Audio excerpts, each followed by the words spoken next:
There exists a particular category of Pokémon that moves differently through the world, creatures that appear only under certain conditions, that carry with them something older than the roots and cities we know. These are the mythical Pokémon, beings that exist somewhere between legend and reality, documented but rarely seen, acknowledged by researchers, yet elusive to most trainers who spend their lives searching. Their stories begin not with discovery, but with absence, with the understanding that some things in this world choose when and how to be found. Before we begin, we are almost at 2,000 subscribers, so if you enjoy the videos, make sure to subscribe for more videos. The first of these mythical creatures carries a name that has become synonymous with possibility itself.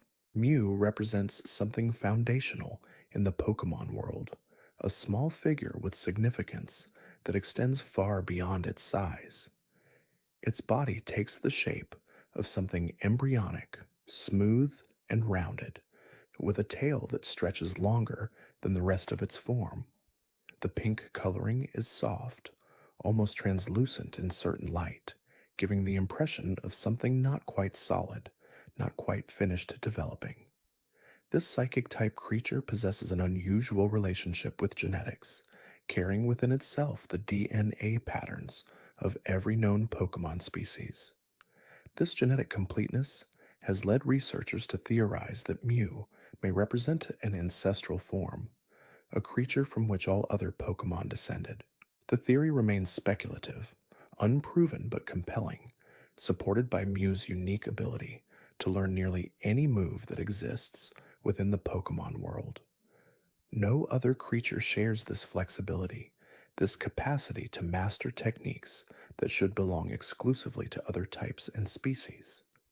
The genetic code within Mew's cells contains instructions for fire attacks and water techniques, for ground moves and flying maneuvers, all held within that small, rounded body.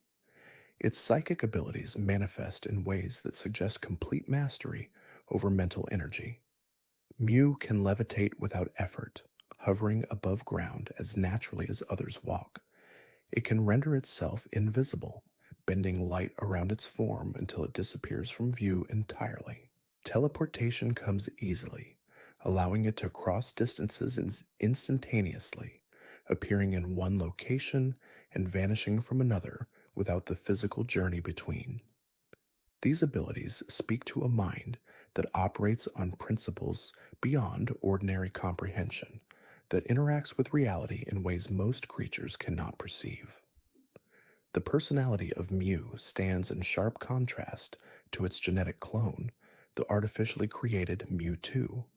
Where Mewtwo emerged from laboratory manipulation filled with cold purpose and aggressive pride, Mew displays qualities that can only be described as playful curiosity. It approaches the world with childlike wonder, investigating new experiences with innocent enthusiasm. Despite its immense power and genetic significance, Mew chooses gentleness, showing particular care toward creatures in distress. Multiple accounts describe Mew going out of its way to assist friends facing danger, using its considerable abilities not for dominance but for protection. The intelligence within that small form proves remarkable, capable of understanding complex situations and responding with creativity. Yet that intelligence never manifests as calculation or coldness. Instead, Mew's actions suggest an emotional depth, a capacity for empathy that guides its decisions more than pure logic.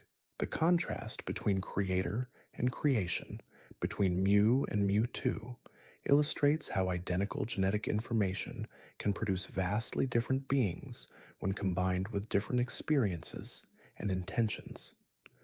The origin of Mew's name likely draws from the sound cats make, that soft mewing vocalization, combined perhaps with concepts of mutation or the idea of something new, something that has never been fully categorized. The pronunciation itself carries a simplicity that matches the creature's appearance, two sounds that together create something both familiar and strange. The story of how Mew entered the first Pokemon games reflects the creature's mythical nature, perhaps better than any intentional marketing could have achieved. Shigeki Morimoto, one of the original game developers, noticed remaining space on the game cartridge after all planned content had been included. In those final moments before production, he made a decision to fill that empty space with something secret, something even his employers at Nintendo would not know existed. Mew was added to the game data without official approval, without documentation, without any planned method for players to encounter it. This meant that when the games released, Mew existed within them as a complete secret, a creature that couldn't be found through normal gameplay. Only by examining the game's internal data could players discover evidence of its existence. The rumor spread slowly at first, whispers among players who had glimpsed something in the code, who had found traces of a Pokémon that wasn't supposed to be there. Nintendo found itself in the unusual position of marketing a creature they hadn't known about, responding to player discoveries by creating official methods to obtain what had begun as an unauthorized addition. This accidental mythology, this transformation of a programmer's last minute addition into a legendary creature, set the pattern for how future mythical Pokemon would be handled. The difficulty of obtaining them, the special events, and limited distributions all trace back to that original secret addition, that decision to hide something in the empty spaces of a cartridge. The second mythical Pokemon introduced to the world carries the dual nature of plant and psychic energy within its small form.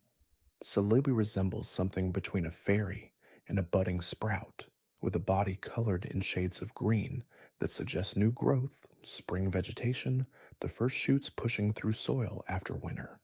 Its head takes the shape of a rounded onion or bulb with antennae that could be mistaken for young leaves beginning to unfurl. The overall impression suggests something precious and delicate, a creature that embodies the moment when seeds begin their transformation into living plants. Celebi's most remarkable ability involves its relationship with time itself. This creature can move through temporal dimensions as easily as others move through physical space, traveling to past or future without apparent effort or limitation. The implications of this power extend far beyond simple time travel. Celebi demonstrated this ability when it brought a young Professor Oak from the past into contact with a trainer named Ash, an encounter that may have influenced the entire course of events that followed, creating a loop of causality that cannot be fully untangled. The creature possesses an additional temporal ability, a kind of chronological awareness that allows it to detect when people or objects exist out of their proper time. This sensitivity to temporal displacement manifests as both detection and correction. When Celebi encounters something that belongs to a different era, it can send that person or object back to their correct temporal location. This happened to the young Professor Oak after his journey through time, Celebi recognizing the displacement and gently returning him to his own era before any paradoxes could form. Despite these reality-altering powers, Celebi rarely shows itself to humans. It prefers to remain hidden deep within forests, in areas where nature grows thick and undisturbed. Within these protected spaces, Celebi acts as a guardian and healer, tending to injured creatures and encouraging plant growth through its presence. The forests where Celebi dwells exhibit unusual vitality, with vegetation growing more lushly, with animals recovering from injuries more quickly, as though the very environment responds to the creature's healing energy. When Celebi does interact with humans, it displays remarkable friendliness toward those it trusts. The reclusive nature gives way to playfulness and openness once trust has been established, suggesting that Celebi's hiding is not born from fear or hostility, but from a desire to protect both itself and the forests it guards.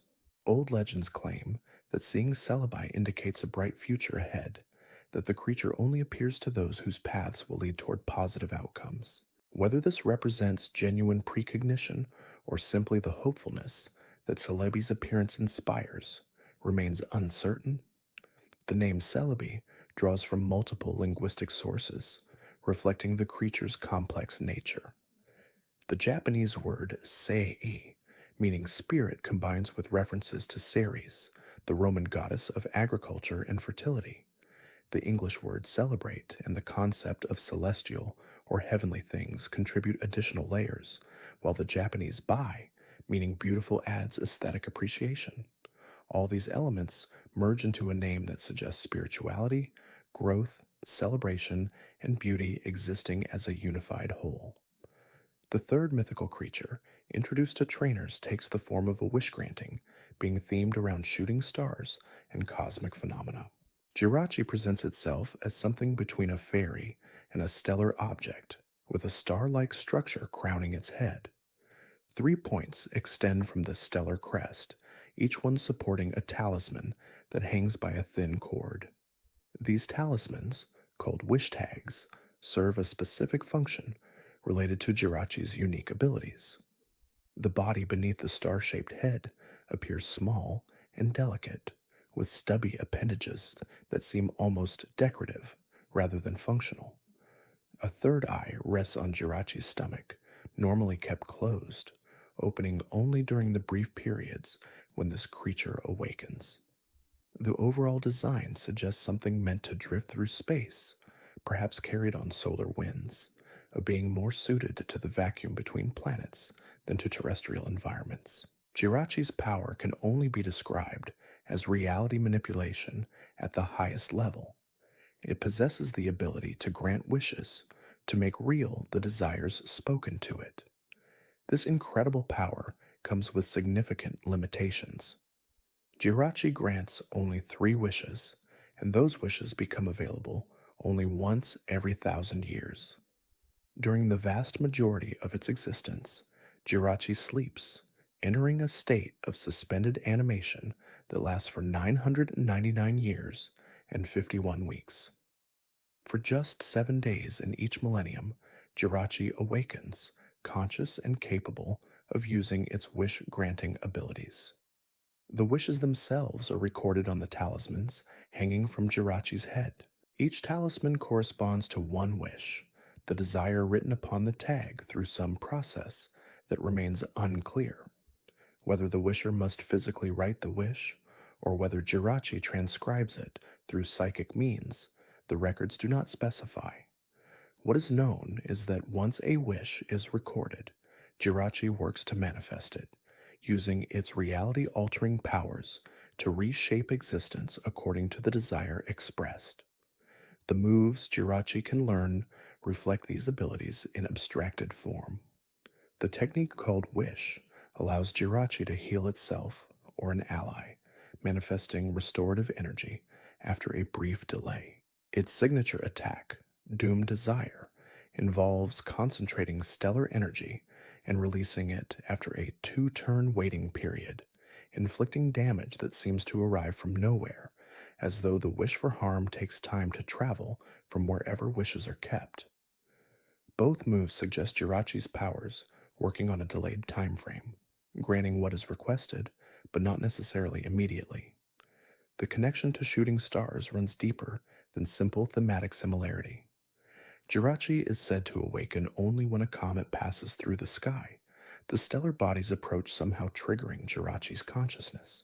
This 1,000-year cycle links Jirachi's appearances to specific astronomical events, making each awakening a convergence of cosmic timing, a moment when celestial mechanics align to allow this brief window of consciousness and wish granting. Stories surrounding Jirachi often involve people searching for it during the week of its awakening, hoping to obtain one of the 3 precious wishes. The desperation of these searches reflects humanity's relationship with desire, with the belief that having wishes granted will solve problems that might be better addressed through other means. Jirachi itself seems neutral on such matters, granting wishes as requested without judgment about whether those wishes will truly improve the wisher's life. Wishers. The fourth mythical creature exists in 3 distinct forms, each representing a different aspect of its nature. Deoxys came from space, arriving on Earth inside a meteor that crashed into the planet's surface. The impact and the virus contained within the meteor underwent mutation due to exposure to a laser beam, transforming from a simple space virus into a fully formed Pokémon with extraordinary abilities. This origin makes Deoxys entirely alien, a being whose development occurred under conditions completely unlike those that shaped terrestrial Pokémon. The appearance of Deoxys suggests something designed by principles other than natural selection. Its body has a crystalline or DNA like structure with an orangish red coloring that makes it stand out against Earth's usual organic palette. The face features a blue green area that might be interpreted as a face or simply a sensory organ, unlike anything terrestrial creatures possess. Tentacle like appendages extend from the body, their purpose shifting depending on which form Deoxys currently occupies. The forms themselves represent Deoxys's most unusual characteristic. Through an act of will, it can restructure its entire body, shifting between four distinct configurations. The normal form balances all attributes, creating a versatile but not specialized configuration. When combat requires speed, Deoxys transforms into its speed form, elongating its body and reconfiguring its structure for maximum velocity. If defense becomes necessary, the defense form emerges, with tentacles forming protective shields and body mass redistributing to create maximum durability. When offensive power is needed, Deoxys shifts into its attack form, concentrating all its physical resources into maximizing damage output. Each transformation is complete, affecting not just appearance but also fundamental physical properties. The speed form Deoxys can move faster than the eye can follow. The defense form can withstand attacks that would destroy most creatures. The attack form hits with devastating force. These aren't subtle variations, but total reconceptualizations of how the same mass and energy can be organized. This ability to restructure itself at will suggests that Deoxys doesn't experience its body the way terrestrial Pokémon do. Where most creatures are locked into a single physical configuration, Deoxys treats its form as something fluid, malleable, constantly subject to revision based on current needs. The psychic typing that Deoxys carries makes sense in this context. As such, radical self-transformation likely requires mental powers beyond ordinary comprehension. The crystalline structure within Deoxys's chest appears to be its core, the central element that remains consistent across all form changes.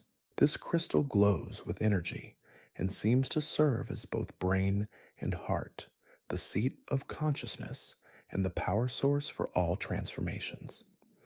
Damage to this core affects Deoxys more severely than damage to its extremities, suggesting that while the outer body can be reconfigured freely, the core represents something fixed, something that defines Deoxys's fundamental identity. Being from space, Deoxys possesses no natural place in Earth's ecosystem. It doesn't fit into food chains or territorial patterns. Its presence represents an intrusion of extraterrestrial principles into a world organized according to different rules. Whether other members of its species exist in space remains unknown.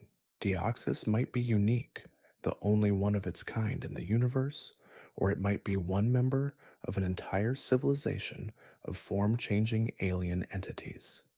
The relationship between Deoxys and the legendary Pokémon Rayquaza carries particular significance.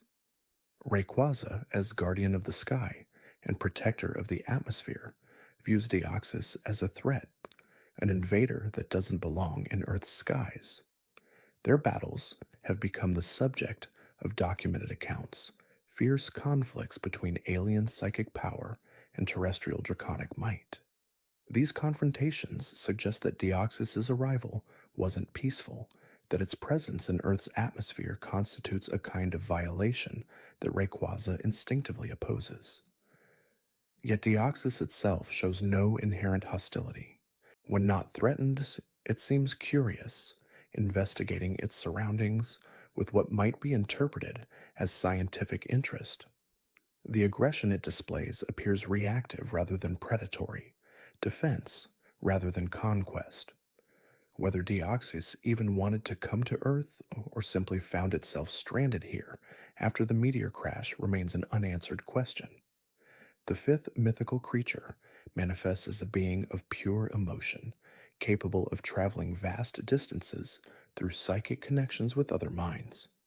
Phione exists as something between a Pokémon and a phenomenon, a creature whose very existence raises questions about the boundaries between species.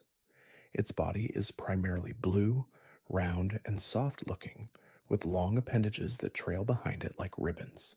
Two antennae extend from its head, and its face carries a gentle, almost innocent expression. Phione's most notable characteristic is its relationship to another mythical Pokémon, Manaphy. Under specific circumstances involving Manaphy and a Ditto, Phione can be created through breeding.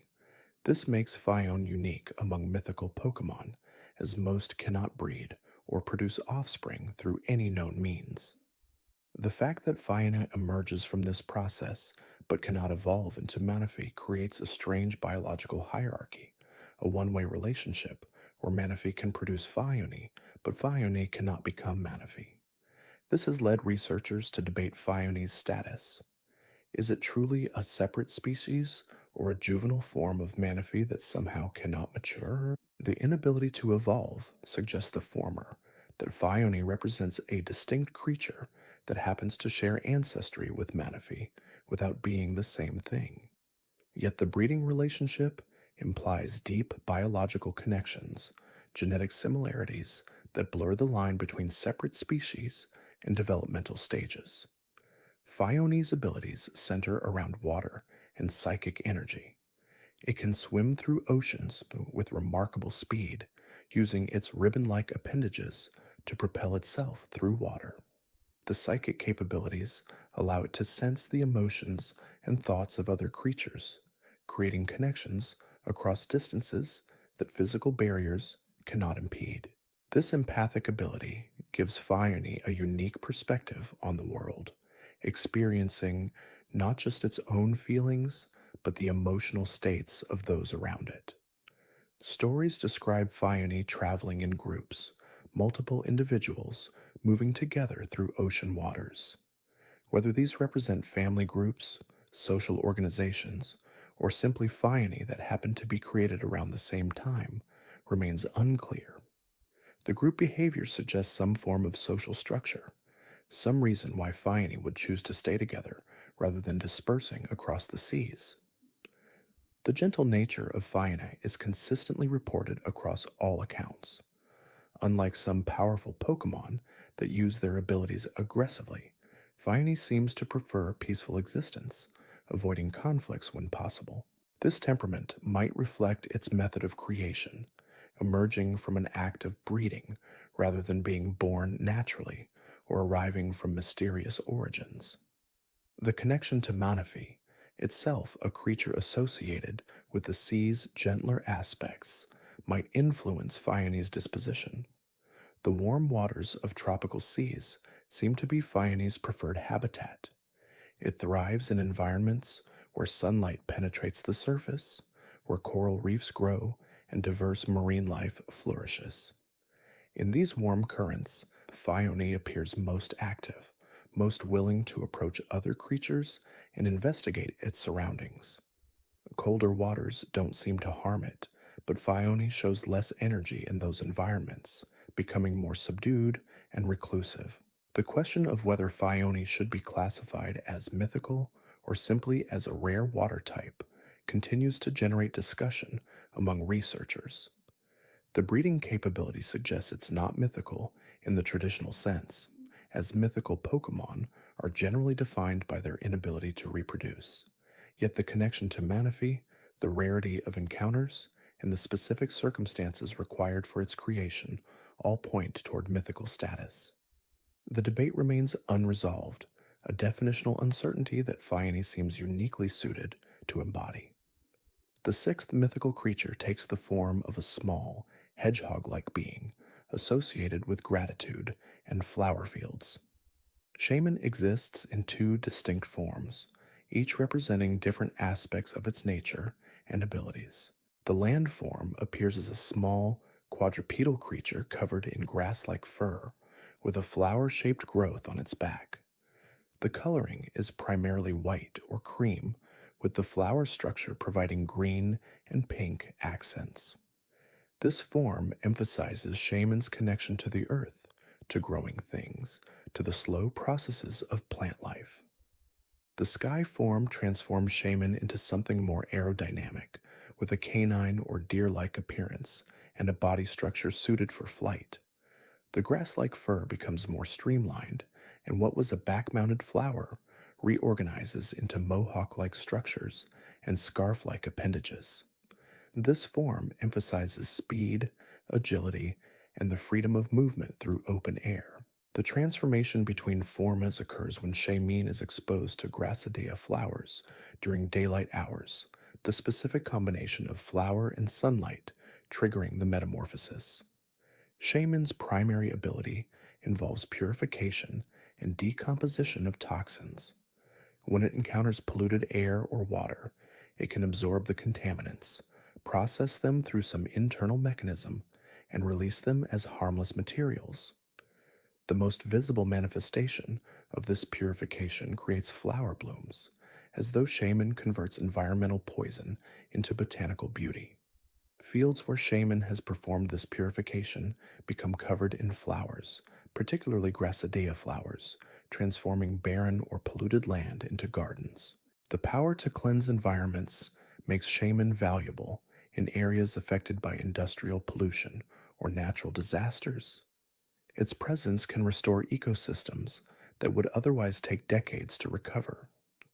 The flowers it creates don't just appear and fade, but establish themselves as permanent populations, continuing to grow and spread even after Shaman moves on.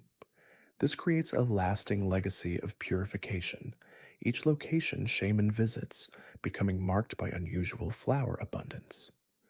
The connection to gratitude runs through all aspects of Shaman's mythology.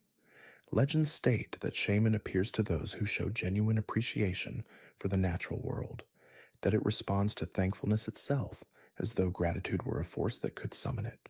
Whether this represents actual supernatural mechanics or simply describes the type of person likely to create environments where Shaman would want to appear remains ambiguous. The association between Shaman and gratitude has become so strong that Grassidea flowers themselves are given as expressions of thanks in some cultures. The timing of Shaman's appearances follows seasonal patterns. It's most commonly encountered during spring and summer, when flowers naturally bloom and growth accelerates. During autumn and winter, Shaman becomes rare, possibly migrating to warmer regions or entering a period of dormancy. This seasonal variation reinforces the connection to natural cycles, to the rhythms of plant life that govern much of Shaman's existence. Despite its power to purify toxins and transform landscapes, Shaman remains small and seemingly vulnerable. It doesn't display the intimidating presence of some mythical Pokémon or the reality warping abilities of others. Its power is gentle, expressed through slow transformation rather than immediate dramatic change. A polluted lake doesn't become clean instantly when Shaman arrives, but improves gradually as the creature works over time, absorbing contaminants in manageable amounts. The personality attributed to Shaman suggests a creature that's easily frightened, but deeply appreciative when treated kindly. It startles at sudden movements or loud noises, responding with defensive curling in its land form or rapid flight in its sky form. Yet when approached with gentleness and respect, Shaman shows curiosity and even affection, allowing close contact with those who prove themselves trustworthy. This combination of timidity and friendliness makes encounters with Shaman feel precious, interactions that must be handled with care to avoid frightening away something rare. The seventh mythical creature emerges from volcanic regions, carrying both fire and steel typing in its small form. Heatran represents an unusual combination, being classified as mythical despite characteristics that would normally place it among legendary Pokémon. Its appearance suggests something forged rather than born, with a body that looks like it could have been created by volcanic processes rather than biological development. The coloring shifts between dark gray or brown and bright orange red, with parts of its body glowing as though containing molten material beneath the surface. Actually, the classification of Heatran deserves reconsideration here. While often grouped with mythical Pokémon in discussions, Heatran technically falls into the legendary category rather than mythical. This distinction matters because it affects how we understand Heatran's relationship to the world. Legendary Pokémon, unlike mythical ones, can be encountered through regular gameplay rather than requiring special events or distributions. Heatran dwells in volcanic chambers, particularly in locations where magma flows close to the surface. Moving instead to the eighth truly mythical creature, we encounter Manaphy, a Pokémon whose very existence connects to vast oceans and the mysteries they contain. Manaphy appears as a small, blue creature with a round body and stubby appendages. A yellow antenna-like structure grows from its head, shaped somewhat like a crown, or perhaps like the stylized waves of the sea itself. The overall appearance suggests something aquatic and regal, a being that belongs to the ocean in some fundamental way. Manaphy's most remarkable ability is called Heart Swap, a technique that allows it to exchange the emotions, or perhaps even the consciousness, of two individuals. The exact mechanics remain unclear, but accounts describe people or Pokémon affected by Heart Swap experiencing the world from each other's perspectives, feeling each other's emotions, understanding each other's thoughts. This creates a form of enforced empathy, making it impossible for the affected individuals to maintain hostility when they're experiencing the situation from both sides simultaneously. The purpose of this ability might relate to Manaphy's role as a peacekeeper in ocean ecosystems. When conflicts arise between different species of water Pokémon, Manaphy can intervene by forcing the combatants to understand each other's positions. The technique doesn't change anyone's nature permanently, but provides a temporary window of understanding that can sometimes prevent conflicts from escalating. Whether Manaphy uses this ability frequently or reserves it for special circumstances remains unknown. Beyond Heart Swap, Manaphy displays standard water-type capabilities enhanced by psychic power. It can manipulate water with precision, creating currents, forming barriers, or shaping water into tools.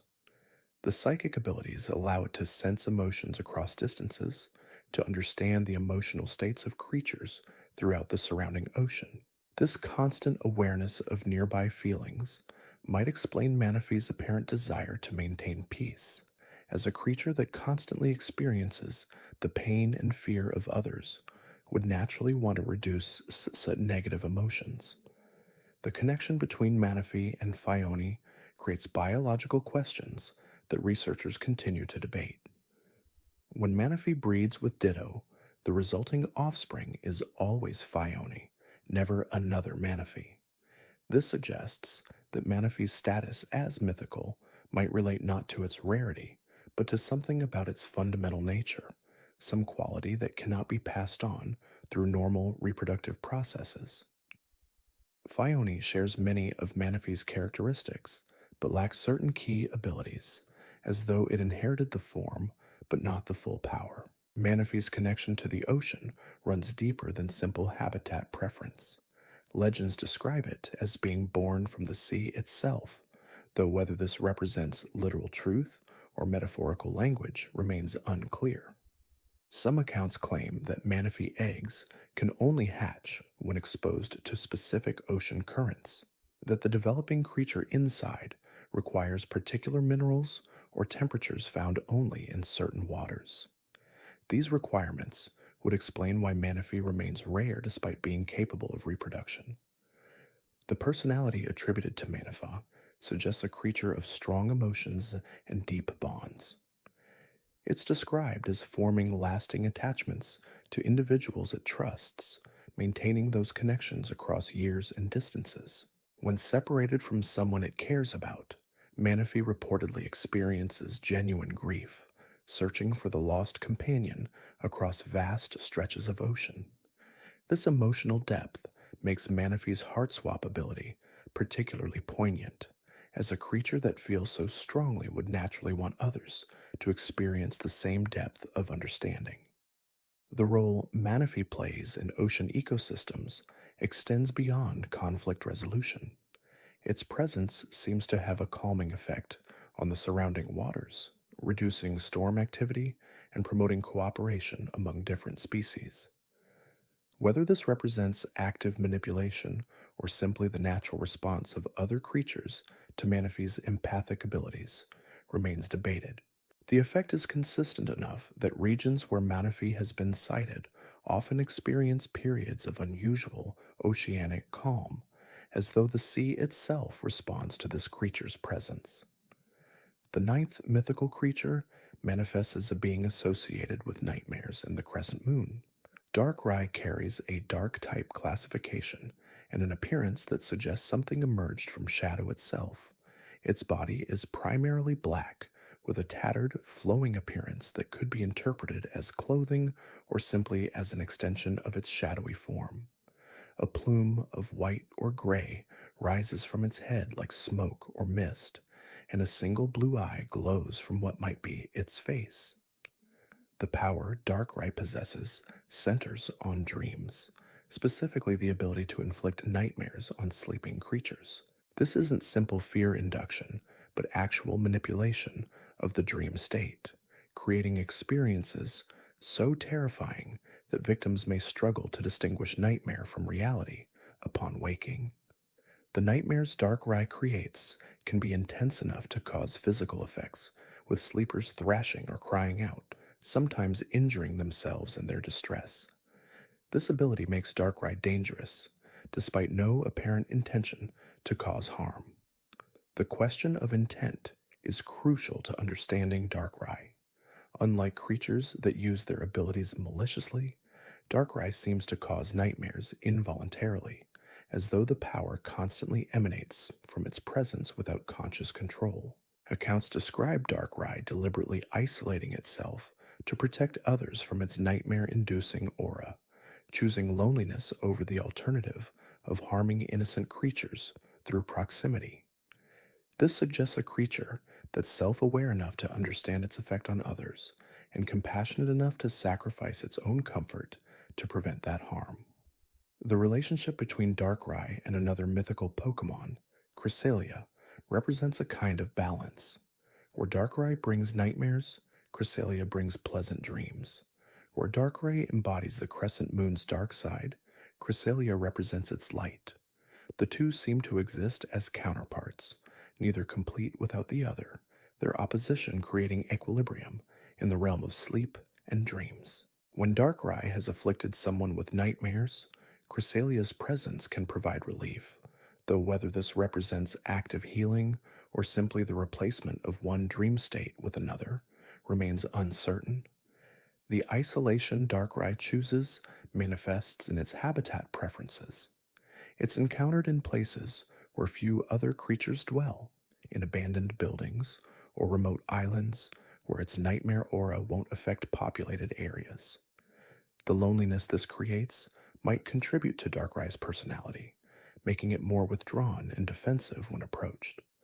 Those who manage to gain Darkrai's trust report that beneath the terrifying abilities and shadowy appearance exists a creature that's genuinely gentle when its nightmare powers aren't affecting anyone. The nightmares themselves vary in content, suggesting that Darkrai doesn't simply broadcast a single terrifying scenario, but instead taps into individual fears. Each victim experiences nightmares tailored to their specific anxieties, as though Darkrai's power reads the subconscious and manifests what each individual mind finds most disturbing. This personalization makes the nightmares more effective, but also more cruel, turning each person's private fears against them. Despite the darkness of its abilities, Darkrai has been known to act protectively when situations demand it. Several accounts to describe Darkrai using its nightmare powers to incapacitate threats, putting dangerous creatures or hostile humans to sleep and trapping them in nightmares until the immediate danger passes. In these contexts, the nightmares serve a defensive purpose, a way to neutralize threats without causing permanent harm. The fact that Darkrai chooses this approach, rather than more violent alternatives, suggests an underlying preference for non-lethal solutions. The appearance of Darkrai during new moons, when the sky is darkest, has led to associations with lunar cycles and nocturnal phenomena. Whether Darkrai's powers actually strengthen during new moons, or whether it simply becomes more active when darkness is most complete, remains unclear. The lunar connection reinforces the nightmare theme, as darkness has always been associated with fear and the unknown in human psychology.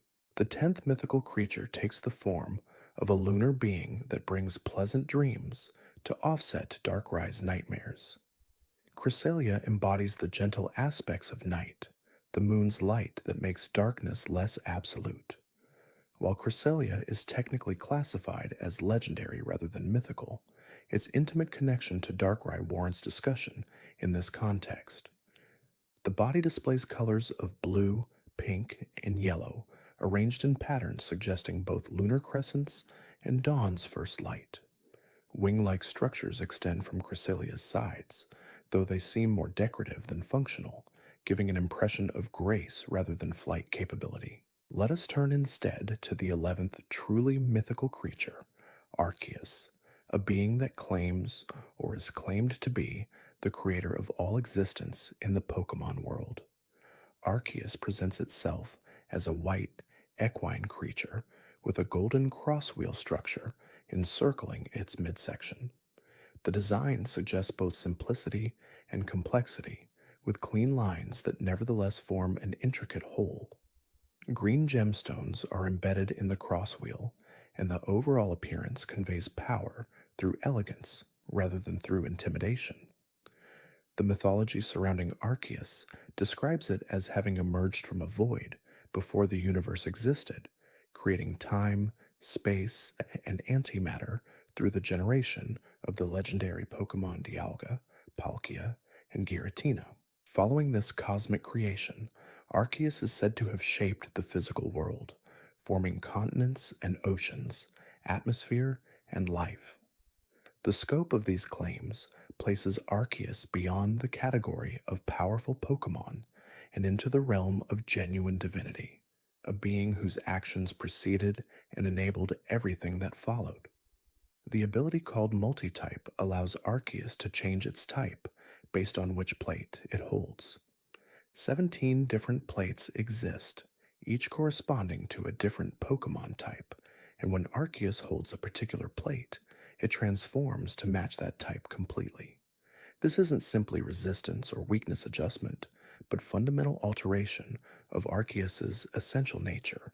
A fire-type Arceus is genuinely fire in the same way that any fire-type Pokémon embodies that element, not merely mimicking it, but becoming it. This type-changing ability suggests that Arceus exists beyond the type system, that its true nature encompasses all types simultaneously, rather than being locked into any single one. The plates might represent limitations rather than additions, ways of constraining Arceus's infinite nature into forms that can interact with the finite world. Without a plate, Arceus defaults to normal type, perhaps the closest approximation to typelessness that the Pokémon type system allows. The power level attributed to Arceus exceeds that of any other known Pokémon. Its base statistics suggest something designed to be superior in every measurable way, with no significant weaknesses and extraordinary strengths. The signature move, Judgment, involves summoning energy of the type Arceus currently embodies and directing it toward opponents with devastating effect. The move's name carries religious connotations appropriate for a being claiming creator status, suggesting that Arceus's attacks represent verdicts rather than simple combat techniques. Despite these claims of cosmic significance, Arceus interacts with the world in surprisingly direct ways. It can be encountered, it can be challenged, can even be caught and contained within a Pokeball. This creates a paradox that troubles theologians and researchers alike. If Arceus truly created everything, how can a device created by humans contain it? If it genuinely holds power over time and space, why would it allow itself to be captured? The answers vary depending on who you ask, ranging from suggestions that what trainers encounter is only an avatar of the true Arceus, to theories that Arceus allows itself to be caught as a way of teaching humility or testing worthy individuals. The temples and ruins associated with Arceus worship can be found in various regions, suggesting that multiple cultures independently developed Arceus-centered belief systems. The Sinnoh region, in particular, contains extensive Arceus mythology, with the spear pillars serving as a location where Arceus can allegedly be summoned. Whether these religious structures represent actual contact with Arceus or simply human interpretation of natural phenomena remains a source of debate. The personality of Arceus, to the extent that it can be discerned from limited encounters, suggests something that's both distant and engaged. It doesn't involve itself in day-to-day events, but will intervene when it perceives threats to the fundamental order of existence. The relationship between Arceus and its supposed creations, Dialga, Palkia, and Giratina, carries parental overtones in some accounts, with Arceus maintaining oversight even while allowing those beings independence. The 11th mythical creature, in chronological order of discovery, is Victini, a being associated with victory and the generation of infinite energy. Victini appears as a small, cream-colored creature with V-shaped ears and orange accents on its extremities and tail. The V-shape appears throughout its design, reinforcing the victory theme that defines its nature and abilities. Despite its small size and cute appearance, Victini carries powers that border on reality manipulation, specifically in the realm of probability and energy generation. The most remarkable aspect of Victini is its ability to share victory with others. When Victini bonds with a trainer or Pokémon, that individual's likelihood of success increases dramatically. This isn't mere luck, but something more fundamental, as though Victini actually reshapes probability to favor those it supports. Battles that should be lost become victories. Plans that should fail somehow succeed. The mechanism behind this probability manipulation remains unexplained, but the effect is consistent enough and to have made Victini highly sought after throughout history. The energy generation ability complements the victory power. Victini can produce unlimited energy, creating heat, light, or kinetic force without any apparent fuel source or conservation law limitation. This endless energy can be shared with others, allowing exhausted Pokémon to continue fighting, or enabling humans to accomplish tasks that would normally require resources they don't possess. The combination of victory manipulation and infinite energy makes Victini extraordinarily powerful despite its non-threatening appearance. The personality of Victini suggests a creature that's genuinely friendly and eager to help. Unlike some powerful Pokémon that remain aloof or demanding, Victini actively seeks out bonds with others, wanting to share its powers rather than hoarding them. This generosity might explain why Victini has historically been protected and hidden away, as a being this willing to help could easily be exploited by those with selfish intentions. The location where Victini is traditionally found connects to its history of being protected. It has dwelled within the Liberty Garden Lighthouse, a structure that once served as both beacon and prison. The people who sheltered Victini there understood both its power and its vulnerability, recognizing that something capable of granting victory to anyone it chose needed to be kept safe from those who would use it for conquest or domination. The question of whether Victini's victory manipulation affects free will troubles some researchers. When Victini ensures someone's success, are they truly succeeding through their own efforts or merely riding the wave of supernatural intervention? Does a victory granted by Victini carry the same meaning as one earned without assistance? Victini itself seems unconcerned with such philosophical questions, simply wanting to help and celebrate when those it supports achieve their goals. The V motif that defines Victini's appearance extends to its behavior and the structures of mythology built around it. Victory, vigor, vitality, all V words that capture different aspects of what Victini represents and provides. The design choice to make this theme so visually obvious suggests that Victini's creators wanted its nature to be immediately apparent, that anyone encountering this creature should instantly understand its connection to triumph and success. The 12th mythical creature manifests as three beings in one, each representing a different aspect of knowledge and consciousness. The trio, collectively known as the Lake Guardians, Uxie, Mesprit, and Azelf, were actually introduced earlier and are classified as legendary rather than mythical. Let us move to the truly mythical Keldeo, the fourth member of what's called the Swords of Justice. Keldeo appears as a small, coat-like Pokémon with a horn protruding from its forehead. The body carries shades of yellow and blue-green, with a lighter mane and tail. Despite its youthful appearance, Keldeo demonstrates combat capabilities that exceed many fully evolved Pokémon, particularly in its secret sword technique. This move involves channeling water energy through its horn and releasing it as a cutting strike that can cleave through physical and energy defenses alike. The relationship between Keldeo and the other Swords of Justice, Cobalion, Terrakion, and Verishion, resembles that of student and mentors. These three older Pokémon trained Keldeo, teaching it not just combat techniques, but also the philosophy behind the Swords of Justice. That philosophy centers on protecting the weak, opposing injustice, and in using power responsibly. Keldeo absorbed these lessons and eventually proved itself worthy of being counted among the swords despite its youth. The horn that Keldeo carries serves as both weapon and symbol. When Keldeo achieves its resolute form, the horn changes from a short protrusion to a longer blade-like structure, representing Keldeo's growth from student to warrior in its own right. The transformation occurs when Keldeo masters the secret sword technique, the physical change reflecting internal development and the acceptance of responsibility that comes with power. The water and fighting typing that Keldeo embodies creates an unusual combination, representing both fluid adaptation and direct confrontation.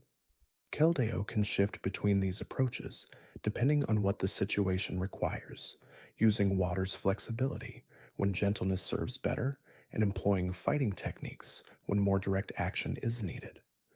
This versatility makes Keldeo effective in varied circumstances, capable of responding to different challenges with appropriate methods. The personality attributed to Keldeo suggests something energetic and idealistic, qualities appropriate for the youngest member of a group, defined by noble purpose. Keldeo reportedly displays enthusiasm that sometimes outpaces judgment, rushing into situations before fully understanding them.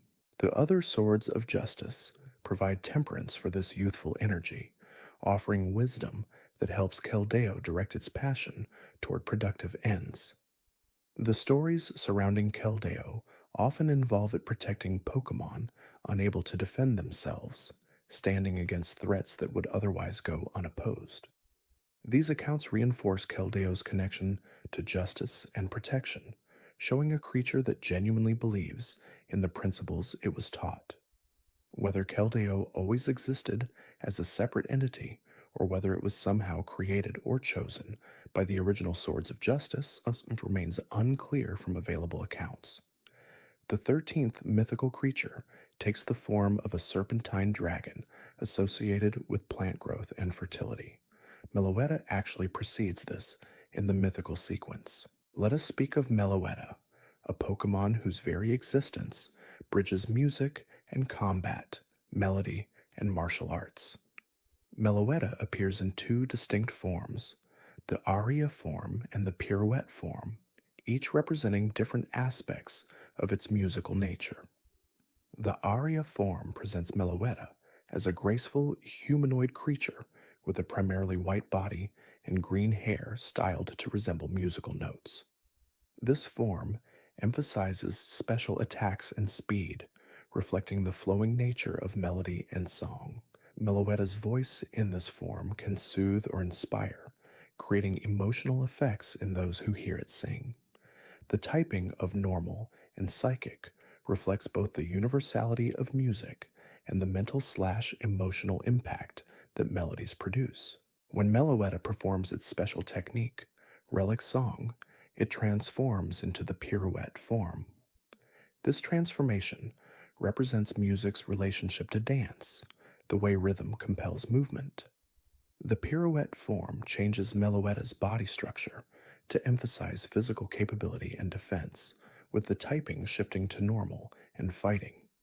The hair becomes styled in a way that suggests more dynamic movement, and the overall appearance conveys energy ready to be expressed through combat rather than purely through song.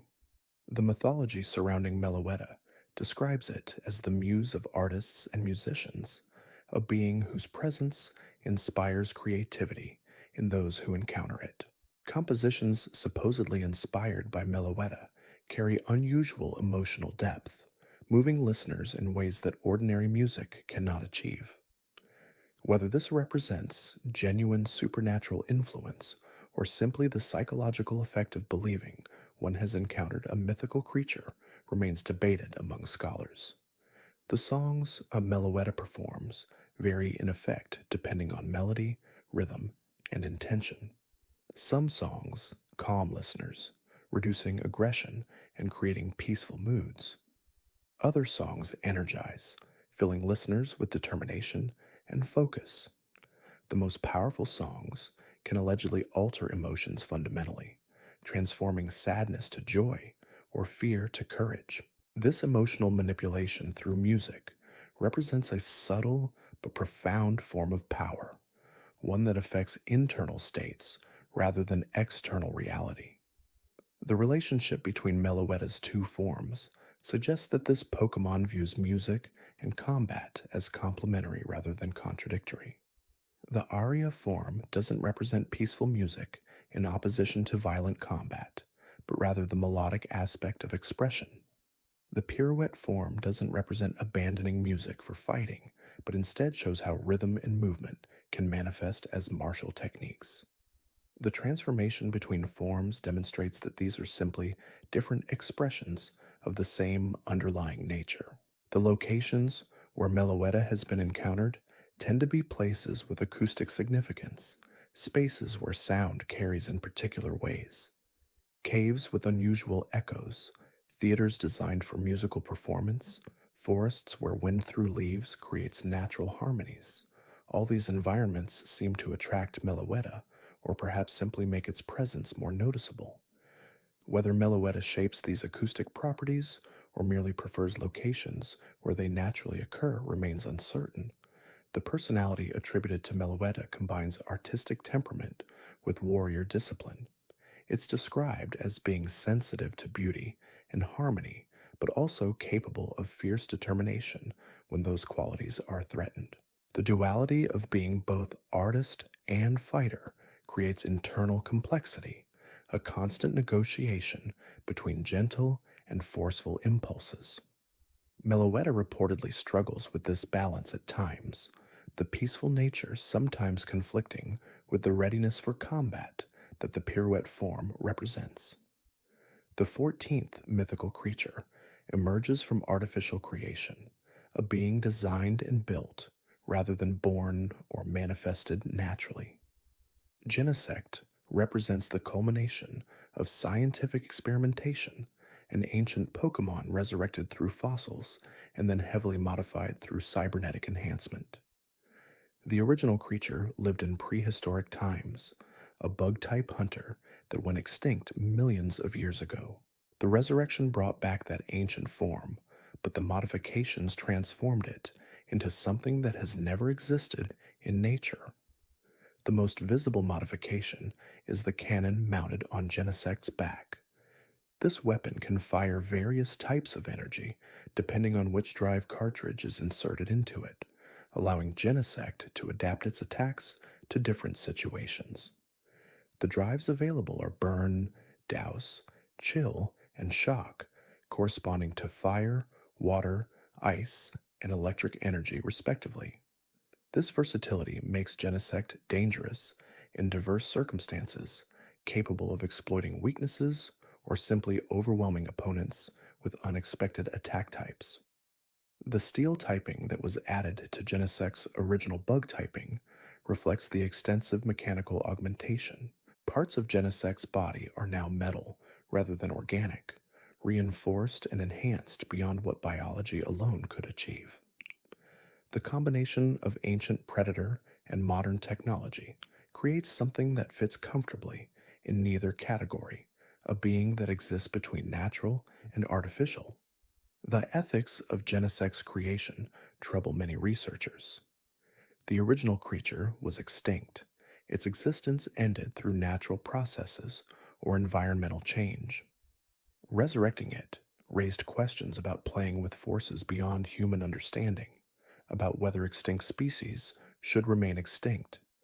The additional modifications, the transformation of a natural creature into a living weapon, pushed those ethical concerns even further. Genesect didn't choose this existence, didn't consent to being brought back and altered. The personality that Genesect displays seems to reflect this complicated origin. It's been described as cold and mechanical in its thinking, approaching situations with predatory calculation enhanced by cybernetic processing power. Yet underneath that programmed efficiency, traces of the original creature occasionally surface, instincts from its natural existence pushing through the technological overlay. The tension between beast and machine creates unpredictability, moments when Genesect acts according to ancient hunting patterns rather than tactical algorithms. The creation of Genesect was undertaken by Team Plasma, an organization with complex and often contradictory goals regarding Pokémon liberation and control. The fact that they would create a living weapon while claiming to free Pokémon from human control represents one of the many hypocrisies that eventually led to Team Plasma's fracturing. Genesect stands as evidence of that hypocrisy, a creature that was freed from extinction only to be enslaved to human purposes. Multiple Genesect were created rather than a single unique specimen. This mass production approach treats Genesect as technology rather than as living beings, units to be manufactured rather than creatures to be respected. Whether the different Genesect units have individual personalities or operate as a hive mind remains unclear from available accounts. The drives they use might be assigned based on tactical considerations or could represent individual preferences, personal choices that would indicate genuine individuality. The relationship between Genesect and the researcher who modified it carries tragic elements. The scientist responsible for Genesect's creation reportedly grew to regret what had been done, recognizing too late the ethical violations involved. Whether Genesect understands this regret, or even understands that its existence represents something controversial, remains unknown. The combination of prehistoric consciousness and modern programming might not leave room for such complex moral understanding. The 15th mythical creature manifests as multiple separate entities that somehow function as parts of a greater whole. Melton appears as a small, liquid metal creature with a single eye and a nut serving as its head. The body consists of silvery metallic fluid contained within an indefinite shape, flowing and reforming constantly. Despite its small size and seemingly simple construction, Milton displays capabilities that suggest sophisticated organization and purpose. The most remarkable aspect of Melton is its relationship to others of its kind. When multiple Melton gather, they can merge together, their liquid metal bodies combining into larger structures. Given sufficient numbers and specific conditions, this merging can produce an evolution into Melmetal, a much larger creature that represents the collective fusion of numerous individual Melton. This evolution process differs from normal Pokemon evolution, resembling more closely the way certain colonial organisms function, with individual units combining to create a more complex whole. The composition of Melton's body proves difficult to analyze. It appears to be metallic, showing properties of various metals depending on conditions and context, yet it also displays organic characteristics, suggesting that Melton exists as some kind of hybrid between living creature and metallic construct. The eye that serves as Melton's sensory organ is clearly biological, but the body surrounding it defies easy categorization. Melton's behavior suggests simple motivations centered primarily on finding and consuming metal. It appears to metabolize metallic materials, breaking them down and incorporating them into its own body. This feeding behavior can cause problems in areas where Melton populations appear, as they're attracted to any metal sources, including structural components, tools, and equipment. The consumption isn't malicious, but simply reflects Melton's nature, though the results can still be destructive.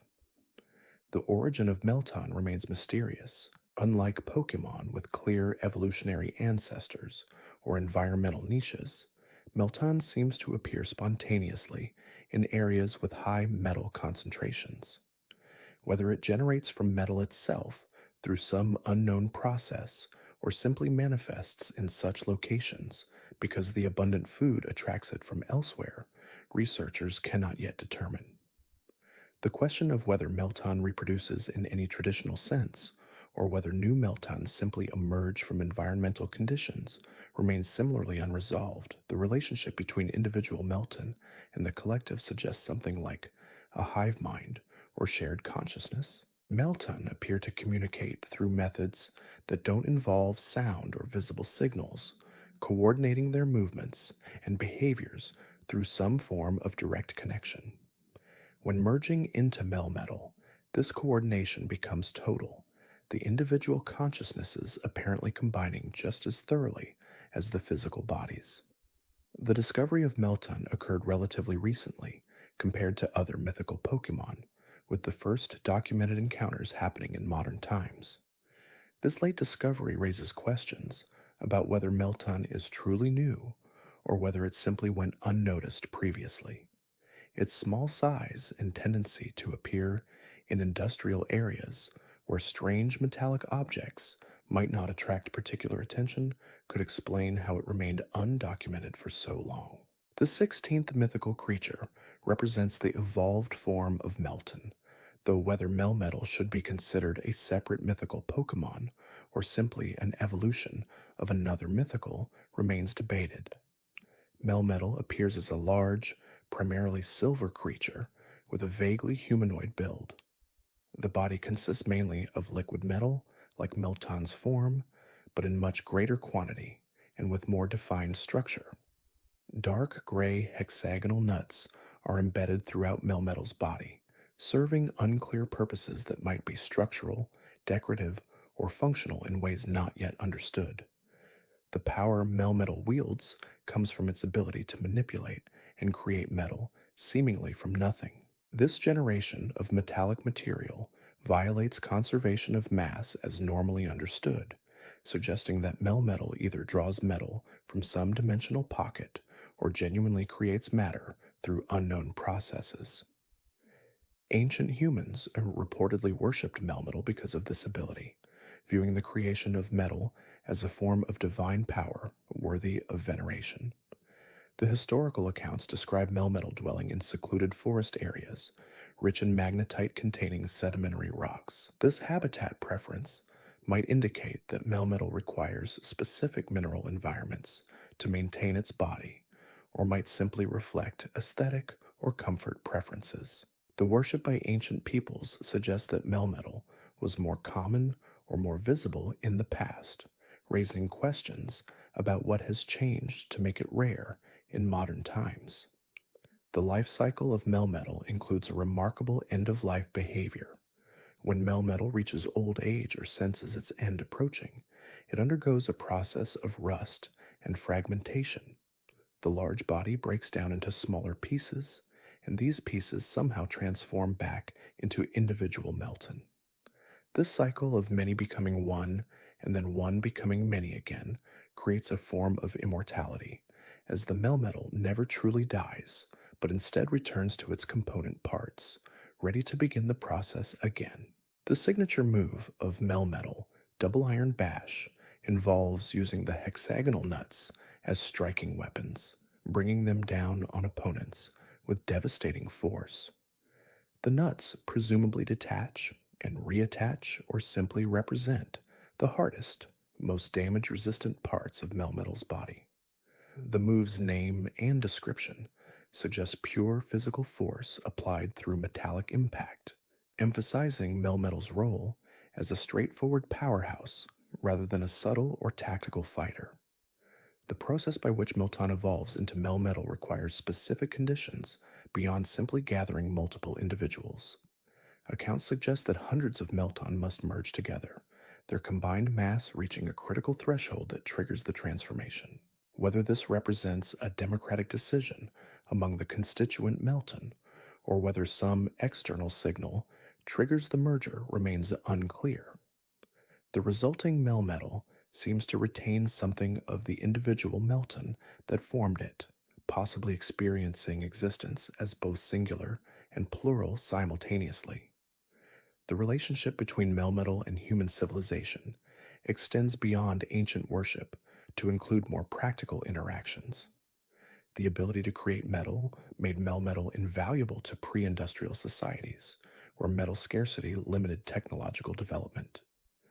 A melmetal willing to share its metallic creations could transform an entire community's capabilities, providing materials for tools, weapons, and structures that would otherwise require extensive mining and smelting.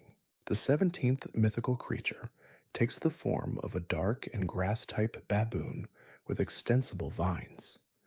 Zarude resembles primates found in tropical forests, with black fur covering most of its body and red eyes that give it an intimidating appearance. The head is shaped distinctively, with an X-like structure that might represent stylized features or could indicate something about Zarude's biology that isn't immediately obvious. The vines that Zarude can extend from its wrists, neck, and feet serve multiple purposes, acting as weapons, tools, and healing implements depending on the situation. The vines themselves display remarkable versatility and strength. They can extend to considerable lengths, allowing Zarude to swing through forest canopies with ease or to grasp objects from a distance. In combat, the vines functions as whips or grappling tools, striking opponents or pulling them off balance. The flexibility of the vines allows for attacks from unexpected angles, making Zarude's fighting style unpredictable and difficult to defend against. Beyond combat applications, the vines possess healing properties activated by wrapping them around wounds and absorbing energy from nearby trees. This energy transfer accelerates healing significantly, closing injuries that would normally require days or weeks of recovery. The mechanism behind this healing remains mysterious, but it clearly involves some form of life energy manipulation, drawing vitality from plants and channeling it toward damaged tissue. Zarude typically lives in troops, social groups that work together to defend territory and resources. These troops are highly organized, with apparent hierarchies and cooperative behaviors that suggest complex social structures. The aggressive reputation Zarude carries but seems to stem from territorial defense rather than unprovoked hostility, And when their territory is threatened or when outsiders approach locations the troop protects, Zarude respond with coordinated attacks that can overwhelm much larger opponents. The sacred springs that some Zarude troops guard represent locations of particular importance, possibly related to the healing properties that Zarude vines possess. These springs, associated with something called the heart tree, might contain concentrated life energy or special minerals that enhance healing abilities. The fierce protection Zarude provides for these locations suggests they're not merely territorial assets, but sites of genuine significance to the species. Despite their general aggressiveness toward outsiders, Zarude occasionally demonstrate surprising gentleness. The account of a Zarude called Dada, which separated from its troop to raise an orphaned human infant, illustrates this capacity for nurturing behavior. The decision to care for a member of another species, particularly one as helpless as a human infant, required Dada to override powerful instincts about pack loyalty and appropriate social bonds. The strength that allegedly developed from this unusual relationship suggests that Zarude's power might be partially emotional or psychological rather than purely physical. The name Zarude possibly combines the Japanese word saru, meaning monkey, with the English word rude, reflecting both the species' appearance and its aggressive territorial behavior. This bilingual naming convention appears frequently in Pokémon nomenclature, creating names that work across multiple languages while carrying appropriate meanings in each. The relationship between Zarude and forest environments extends beyond simple habitat preference to something more fundamental. Zarude seems to serve as a protector of forest ecosystems, defending them against threats that could damage or destroy the delicate balance of plant and animal life. This role as guardian might explain the aggressive behavior toward intruders, as Zarude could be responding to any potential threat to the ecosystem it protects. The 18th and most recently discovered mythical creature manifests as a dual poison and ghost type with connections to ancient folklore. Pecharunt appears as a small creature with a purple body and pink facial features, white eyes and mouth, giving it an expression that could be interpreted as innocent or sinister depending on context. What appears to be a white headband adorns its head, with purple hair partially covering it and a ponytail tipped in pink. The overall appearance suggests something childlike, yet somehow unsettling. The most distinctive feature of Pecharunt is its shell, which resembles a peach in both shape and coloring. This shell serves multiple purposes, functioning as armor, storage, and manufacturing facility for Pecharunt's unique abilities. Within the shell, Pecharunt stores concentrated poison that it uses to create two distinct products, toxic chains and poisonous binding mochi. Both represent the transformation of poison into tools for control and manipulation.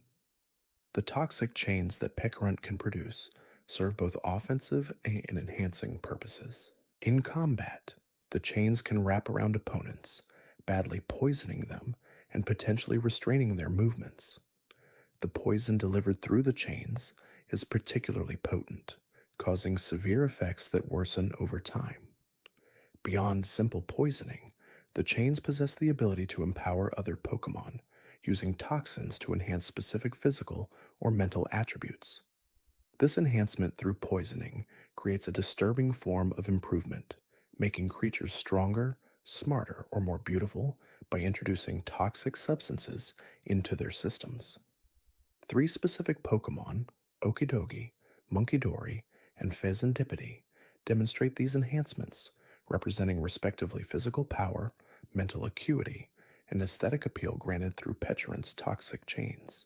The question of whether these enhancements come with hidden costs or create dependency on continued exposure to Pecharunt's toxins remains an important consideration. The mochi that Pecharunt produces serves an even more insidious purpose. When consumed, the mochi draws out the deepest desires and powers of whoever eats it, seemingly granting wishes or fulfilling potential. However, this apparent gift comes with a binding cost, as those who eat the mochi become chained to Pecherant's will. The process of desire fulfillment and subsequent binding suggests a form of psychological manipulation as much as physical control, taking advantage of ambition and want to create loyalty or servitude. The folklore connections of Pecherant run deep, tying it to the Japanese story of Momotaro, the Peach Boy. In that tale, a boy born from a peach grows to become a hero who defeats demons with the help of animal companions. Pecherant represents a dark inversion of the story, a creature born from or associated with a peach that uses animal companions, okidogi, monkidori, and fezandipity, not for heroic purposes, but for manipulation and control. The legendary trio that accompanies Pecherant mirrors Momotaro's companions of dog, monkey, and pheasant, but twisted toward darker purposes. According to fragmentary legends, an elderly couple in a faraway land discovered Pecherant, and having no children of their own, came to adore it much as Momotaro's adoptive parents did in the original tale. This parallel reinforces the connection to the folklore, while suggesting that Pecherant's current nature might not represent its original or intended purpose. Perhaps corruption occurred, transformation from something innocent into something that uses its powers for control rather than protection. The poison and ghost typing combination creates interesting mechanical implications. Poison represents corruption, decay, transformation through introduction of foreign substances. Ghost represents the immaterial, the disconnection from normal physical existence, the presence of something that exists between life and death. Together, these types suggest a creature that corrupts while remaining somehow separate from the normal flow of existence, influencing from outside rather than participating directly.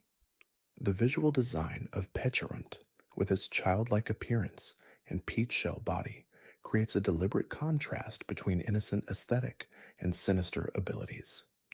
This dissonance makes Pecherant particularly effective at manipulation, as the appearance suggests harmlessness or even helpfulness, while the reality involves control and binding.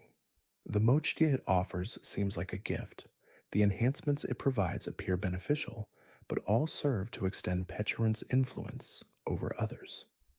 The relationship between Pecherant and the Loyal Three raises questions about autonomy and consent. Did Okidogi, Monkidori, and Fezandipiti choose to accept Pecherant's toxic enhancements, understanding the cost? Or were they manipulated into accepting, their desires used against them to create binding they couldn't refuse? The accounts don't clarify this crucial distinction, leaving uncertainty about whether the Loyal Three serve willingly or as victims of sophisticated control. The location where Pecherant appears and the conditions under which it can be encountered remain subjects of limited documentation.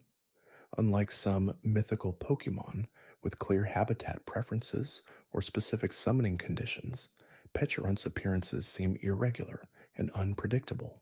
This unpredictability might relate to its ghost typing, suggesting that Pecherant exists partially outside normal space and manifests according to rules or patterns that observers cannot easily discern. These 18 mythical creatures represent different aspects of what makes Pokémon mysterious and compelling. From Mew's genetic completeness to Pecherant's folkloric darkness, each embodies specific themes and powers that set them apart from ordinary Pokémon. The rarity of encounters, the special conditions required to meet them, the powers that exceed normal limitations, all these factors contribute to their mythical status. The role of mythical Pokémon in the broader ecosystem and in human culture varies significantly. Some, like Celebi and Shaman, serve as environmental protectors and healers. Others, like Darkrai and Pecherant, possess powers that can harm even when unintentional or that serve primarily to control. The neutral, or even beneficial, mythical Pokémon like Jirachi and Victini offer assistance to those they encounter, while beings like Genesect exist as weapons, regardless of any choice they might have in the matter. The question of whether mythical Pokemon should be caught and trained troubles many researchers and trainers.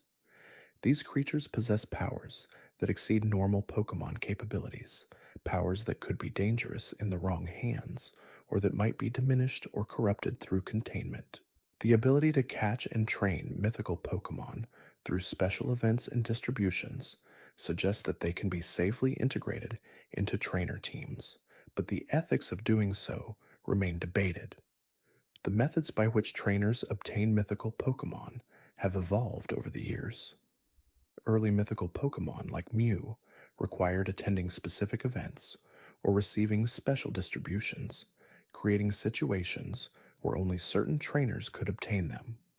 Later, mythical Pokemon became available through in game events or story elements, making them more accessible while still maintaining their special status. The shift reflects changing attitudes about exclusivity and accessibility in game design. The power levels of mythical Pokemon create balance considerations in competitive contexts. A creature like Arceus, with its type changing ability and superior statistics, could dominate battles if allowed in standard competitive formats. Most mythical Pokemon are therefore restricted to special battle formats where their power can be properly matched against similarly powerful creatures. This restriction maintains competitive integrity while still allowing trainers who obtain mythical Pokemon to use them in appropriate contexts. The lore surrounding mythical Pokemon continues to expand with each new generation, introducing creatures with powers and origins that push the boundaries of what Pokemon can be.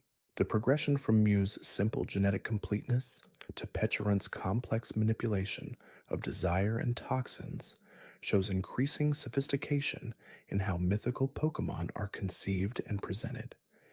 Each new mythical creature brings fresh ideas about power, purpose, and the relationship between humans and Pokemon. The impact of mythical Pokemon on popular culture extends beyond their presence in games to include appearances in movies, television series, and other media. Many of the most memorable Pokemon films center on mythical creatures, using their extraordinary powers and rare appearances to drive dramatic narratives. The emotional weight these stories carry often stems from the temporary nature of mythical Pokemon encounters, the understanding that these meetings represent singular moments rather than ongoing relationships. As we drift toward the conclusion of this exploration, it's worth reflecting on what mythical Pokemon represent within the larger Pokemon world. They are the creatures that exist at the edges of understanding, the beings that remind trainers that discovery never ends, that rarity and power create value beyond mere utility. They represent aspiration, the desire to encounter something truly special, to experience moments that transcend ordinary gameplay or ordinary existence. The stories of mythical Pokemon, passed between trainers and researchers, create modern myths that function similarly to ancient legends. They give shape to possibility, to the idea that the world contains wonders waiting to be discovered by those patient and fortunate enough to find them. Whether these creatures are truly mythical in the sense of existing beyond normal reality or simply rare members of unusual species, their impact on those who encounter them remains profound. The night deepens as these tales of mythical creatures draws us toward their end. 18 beings, each unique, each powerful, each rare enough to warrant the mythical designation. From the first, Mew, carrying all genetic possibilities within its small form, to the most recent, Petulant, binding others through poisonous gifts wrapped in innocence. The journey through their stories reveals patterns and variations, common themes and unique characteristics, a tapestry of mythical existence woven across generations of discovery. The quiet settles in now, the stories told, the creatures documented. The mythical Pokemon remain rare, remain special, remain waiting in their various locations and conditions for the next trainer worthy or fortunate enough to encounter them. Perhaps that trainer is you, perhaps not, but the possibility persists, as mythical as the creatures themselves, as rare as a Celebi sighting, as precious as a granted wish. In the end, what makes these Pokemon mythical isn't just their rarity or their power, but the way they inspire wonder, the way they remind us that worlds contain more than we can immediately see, that patience and dedication sometimes reveal treasures worth the waiting, worth the searching, worth the journey through darkness into discovery. The nature of mythical encounters varies greatly depending on the creature involved and the circumstances surrounding the meeting. Some mythical Pokemon appear to those who seek them actively, responding to determination and preparation with their presence. Others manifest seemingly at random, choosing moments and locations according to logic that observers cannot predict or replicate. Still others require specific conditions, particular alignments of time, place, and intention that create windows of opportunity measured in hours or even minutes. The emotional impact of encountering a mythical Pokemon extends beyond the simple excitement of rarity. Trainers who have experienced these meetings describe them as transformative, moments that shift perspective and deepen understanding of what Pokemon truly are. The recognition that beings of such power and significance exist changes how one views the ordinary Pokemon encountered daily, adding layers of mystery and possibility to every interaction. The documentation of mythical Pokemon presents unique challenges for researchers. Standard research methods, observation, and experimentation become difficult when the subject appears only rarely and under specific conditions. Much of what is known about mythical Pokemon comes from historical accounts, folklore, and the reports of trainers fortunate enough to encounter them. These sources vary in reliability, with some providing detailed, consistent information, while others offer contradictory or obviously embellished accounts. The process of separating fact from legend when studying mythical Pokemon requires careful analysis of available evidence. Researchers must evaluate source reliability, looking for corroboration across multiple independent accounts. Physical evidence, when it exists, provides the strongest foundation for conclusions, but such evidence is rare. Most knowledge of mythical Pokemon rests on testimonial evidence, the stories told by those who claim to have encountered these creatures. The relationship between mythical Pokemon and the regions they're associated with often reflects deep historical connections. Celebi's association with forests, and particularly the Ilex forest, suggests a long history of that creature protecting those specific trees and the ecosystems they support. Jirachi's connection to Farina and the thousand-year comet indicates astronomical timing that predates human observation. These regional associations create cultural significance, with local populations developing traditions, sets, and beliefs around the mythical creatures that appear in their lands. The festivals and celebrations that some regions hold in honor of mythical Pokemon demonstrate how these creatures become woven into cultural identity. The appearance of Celebi might be celebrated with flower festivals, acknowledging its role in promoting plant growth. Victini's victory-granting powers could be honored before important competitions or battles, with participants seeking its blessing. These cultural practices blur the line between religion and appreciation, treating mythical Pokemon as entities worthy of reverence without necessarily worshiping them as deities. The question of whether mythical Pokemon possess consciousness comparable to humans or other Pokemon generates ongoing philosophical debate. Creatures like Meloetta and Keldeo clearly demonstrate complex thought and emotional depth, capable of forming relationships and making decisions based on reasoning rather than pure instinct. Whether creatures like Melton or Genesect experience consciousness in similar ways remains less clear, with their behaviors suggesting simpler motivational structures. The concept of legendary versus mythical classification creates taxonomic challenges that go beyond simple game mechanics. The distinction traditionally holds that legendary Pokemon can be encountered through normal gameplay, while mythical Pokémon require special events or distributions.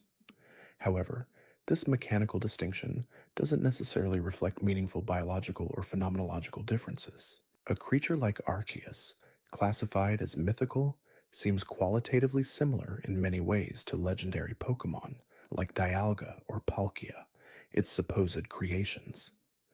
The power hierarchies among mythical Pokémon raise interesting questions about relative capabilities. Arceus claims, or is claimed, to be the supreme creator, yet other mythical Pokémon possess abilities that seem equally reality-defying.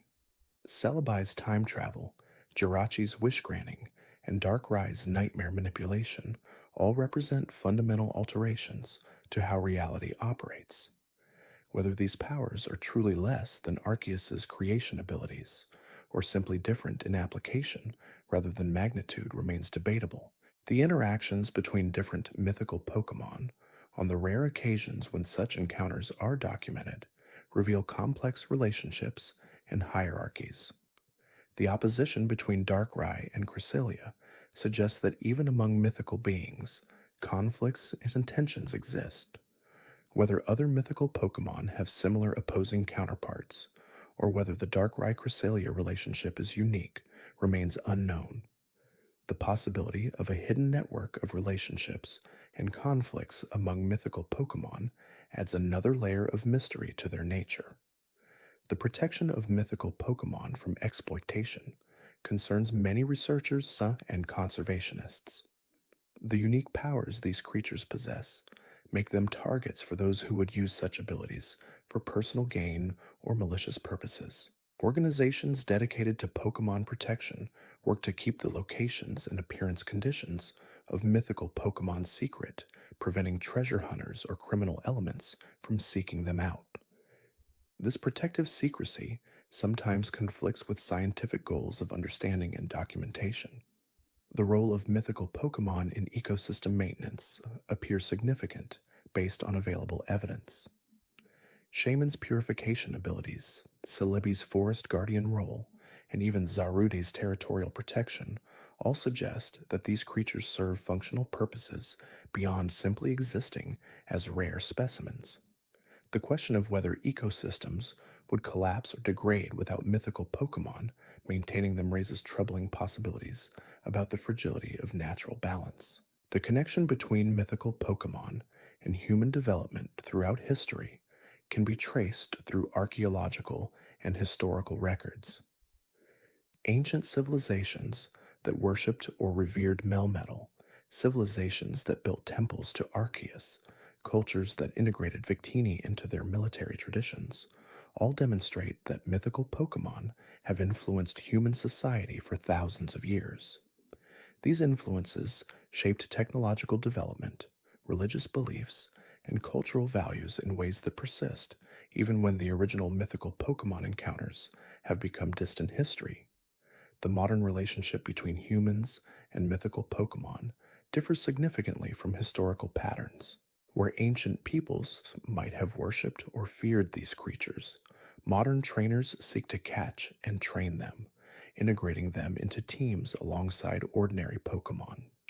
This shift reflects broader changes in how humanity views Pokémon generally, moving from seeing them as forces of nature to be respected or avoided to viewing them as companions and partners in various endeavors. The ethical considerations of keeping mythical Pokémon in Pokéballs generate significant debate within the training community. A creature like Arceus, supposedly the creator of existence itself, contained in a small sphere and commanded by a human trainer, creates conceptual problems that trouble many people. Even less cosmically significant, mythical Pokémon like Meloetta or Keldeo possess unique cultural or ecological importance that might make their capture and training ethically questionable, regardless of whether it's mechanically possible. The breeding impossibility of most mythical Pokémon, except for the unique case of Manaphy and Phione, raises questions about their origins and continued existence. If they cannot reproduce, how do they persist across generations? Are all mythical Pokémon essentially immortal, continuing to exist indefinitely until destroyed? Or do new mythical Pokemon somehow generate from environmental conditions, cosmic events, or other processes that don't involve traditional reproduction? The answers vary depending on which mythical creature is being discussed. The possibility that mythical Pokemon are unique individuals rather than members of species changes how they should be understood and categorized. If only one Arceus exists, then it cannot be a species in the traditional biological sense, but rather represents a singular entity. This uniqueness would make every mythical Pokemon fundamentally irreplaceable, their loss representing not just the death of an individual, but the extinction of their entire type. The weight of this irreplaceability adds gravity to every encounter and every decision about how to interact with these creatures. The documentation standards for mythical Pokemon encounters have evolved over time as researchers developed better tools and methods. Early accounts relied entirely on written descriptions and secondhand reports, creating uncertainty about accuracy and completeness. Modern documentation includes photographs, video recordings, and even captured specimens when trainers successfully catch mythical Pokemon.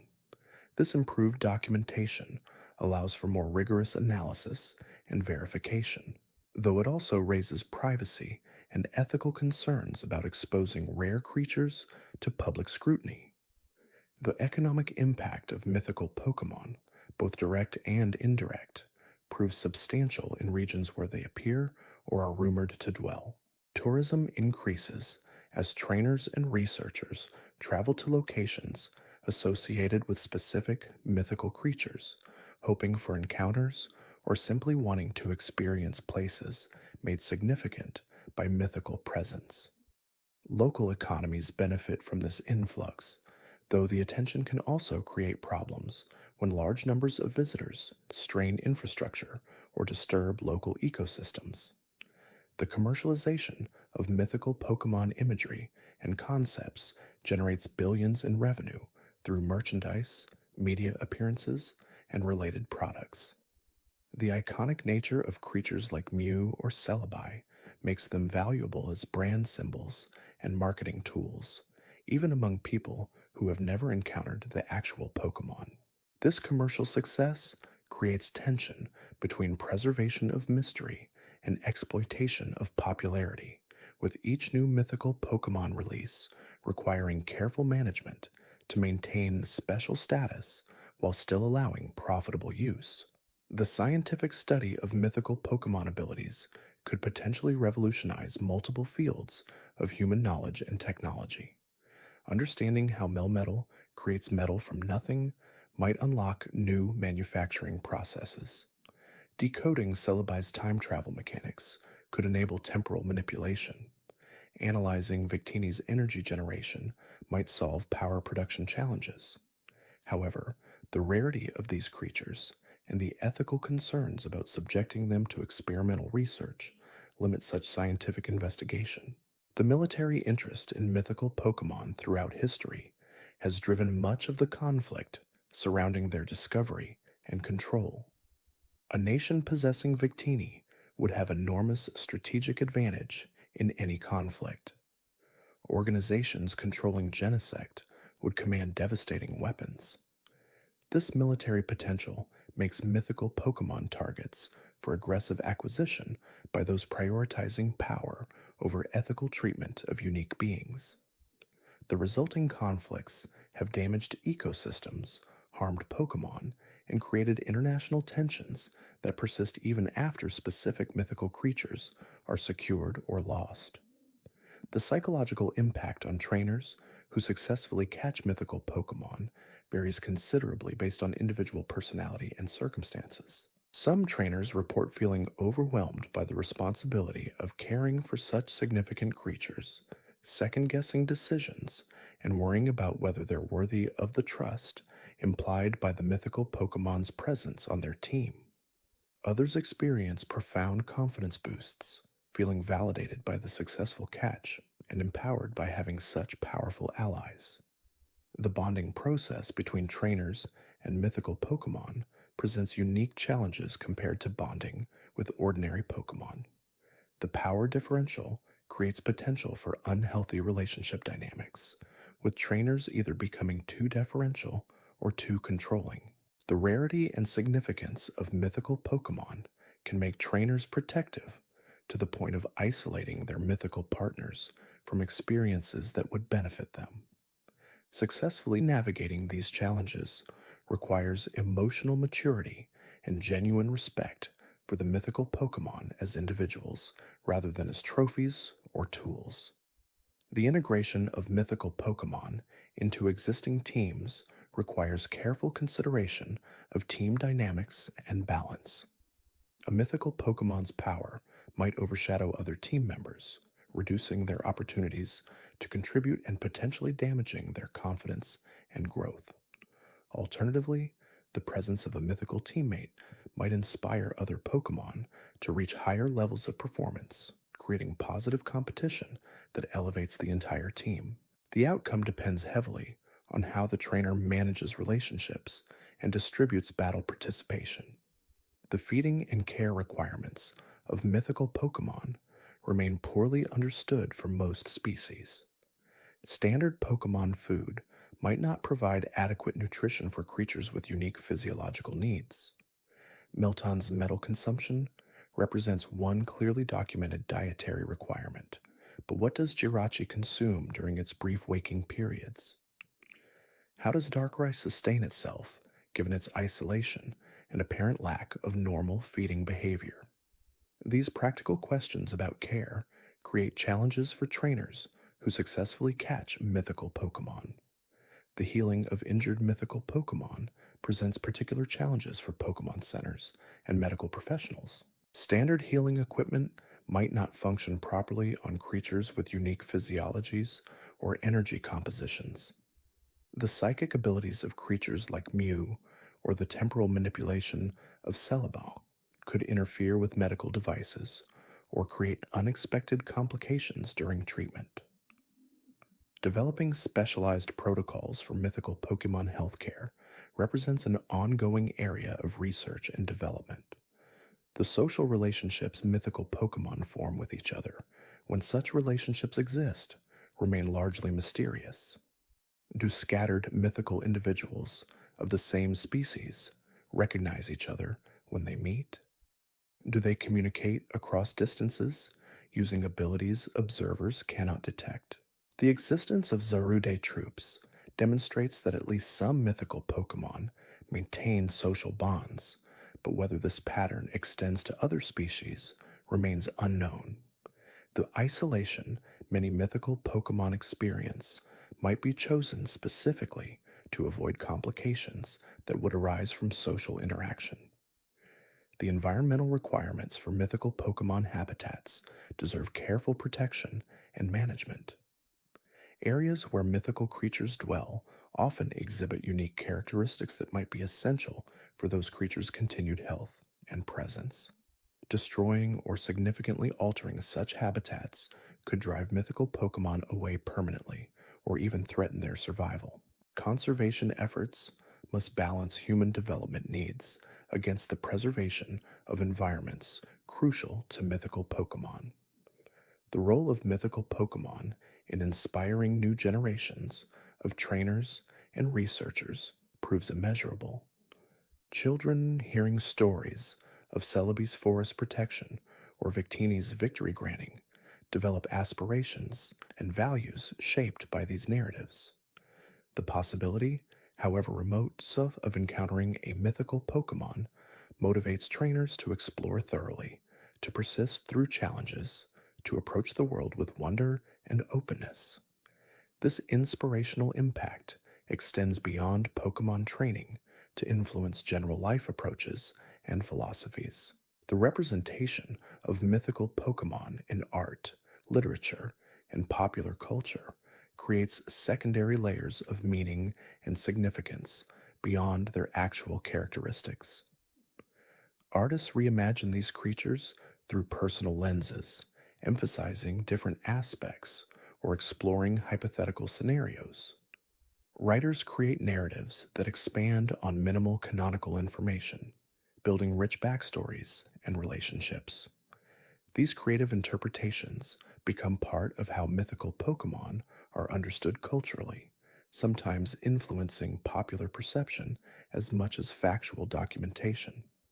The comparative mythology approach to studying mythical Pokemon reveals interesting patterns and parallels across different regions and cultures. Similar themes appear in how different societies conceptualize and relate to their local mythical creatures, suggesting universal human responses to encounters with the extraordinary. The protector role, the trickster aspect, the granter of wishes, all these mythical archetypes appear across cultures in connection with different specific Pokemon.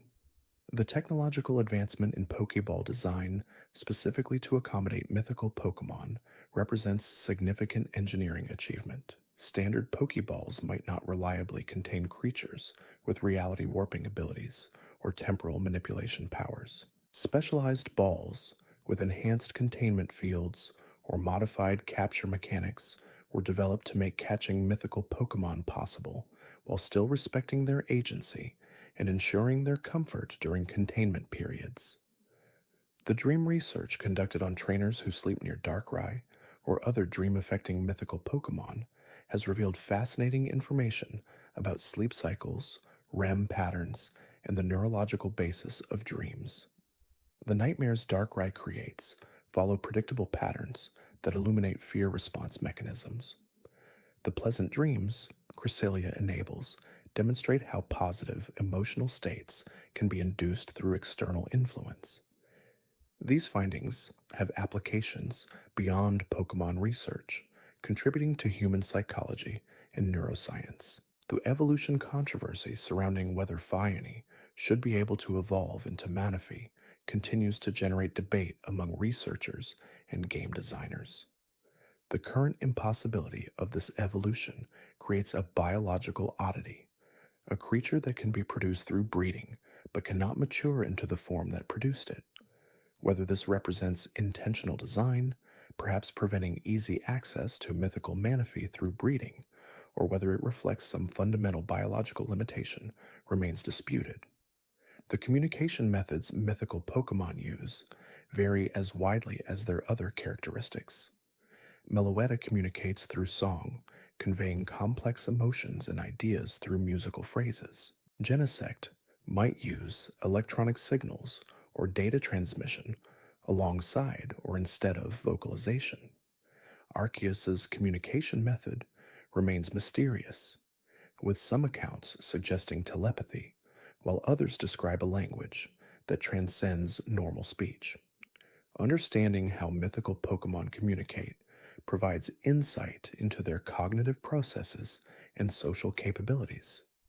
The longevity of mythical Pokemon exceeds that of normal Pokemon by orders of magnitude in most cases. Celebi's time travel abilities make standard aging irrelevant, as it exists across multiple time periods simultaneously. Jirachi's 1,000-year sleep cycles mean it experiences only brief moments of consciousness across vast spans of time. Whether mythical Pokemon age at all in conventional senses, or whether they exist outside normal temporal limitations, represents a fundamental question about their nature. The reproduction mystery surrounding mythical Pokemon becomes even more complex when considering newly discovered species. If Meltan and Melmetal are recent discoveries, where did they come from? Did they always exist, but remain unnoticed? Or did they somehow generate recently through processes that researchers haven't identified? The appearance of new mythical species suggests either that complete documentation remains impossible or that mythical Pokemon can somehow emerge from conditions that don't involve traditional reproduction. The genetic analysis of Mew's DNA, the source of its ability to learn any move, could theoretically enable creation of other Pokemon with similar flexibility. However, the ethical implications of such genetic engineering, especially following the Mewtwo example, have led to strict regulations limiting research in this area. The potential to create designer Pokémon with selected abilities from Muse genetic templates remains theoretically possible but practically prohibited. The cultural appropriation concerns surrounding mythical Pokémon based on specific cultural folklore require sensitive handling. When Pokémon designs draw from sacred or culturally significant sources, questions arise about whether such use represents appreciation or appropriation. The Momotaro connections in Pecharunt's design, the Tengu influences visible in mythical or legendary designs from earlier generations, all reflect specific cultural heritage that deserves respectful treatment. The fossil record's silence regarding most mythical Pokémon suggests either that they don't leave conventional remains or that they've existed outside normal evolutionary timeframes. Genesect represents an exception, being resurrected from fossils, but most mythical species show no fossil evidence. This absence reinforces their status as beings apart from normal natural history, creatures that might not have originated through evolutionary processes at all. The meteorological effects of certain mythical Pokemon's presence create localized climate anomalies that researchers document and study. Shaman's areas show increased rainfall and plant growth. Regions where Victini appears might experience unusual warmth or energy fluctuations.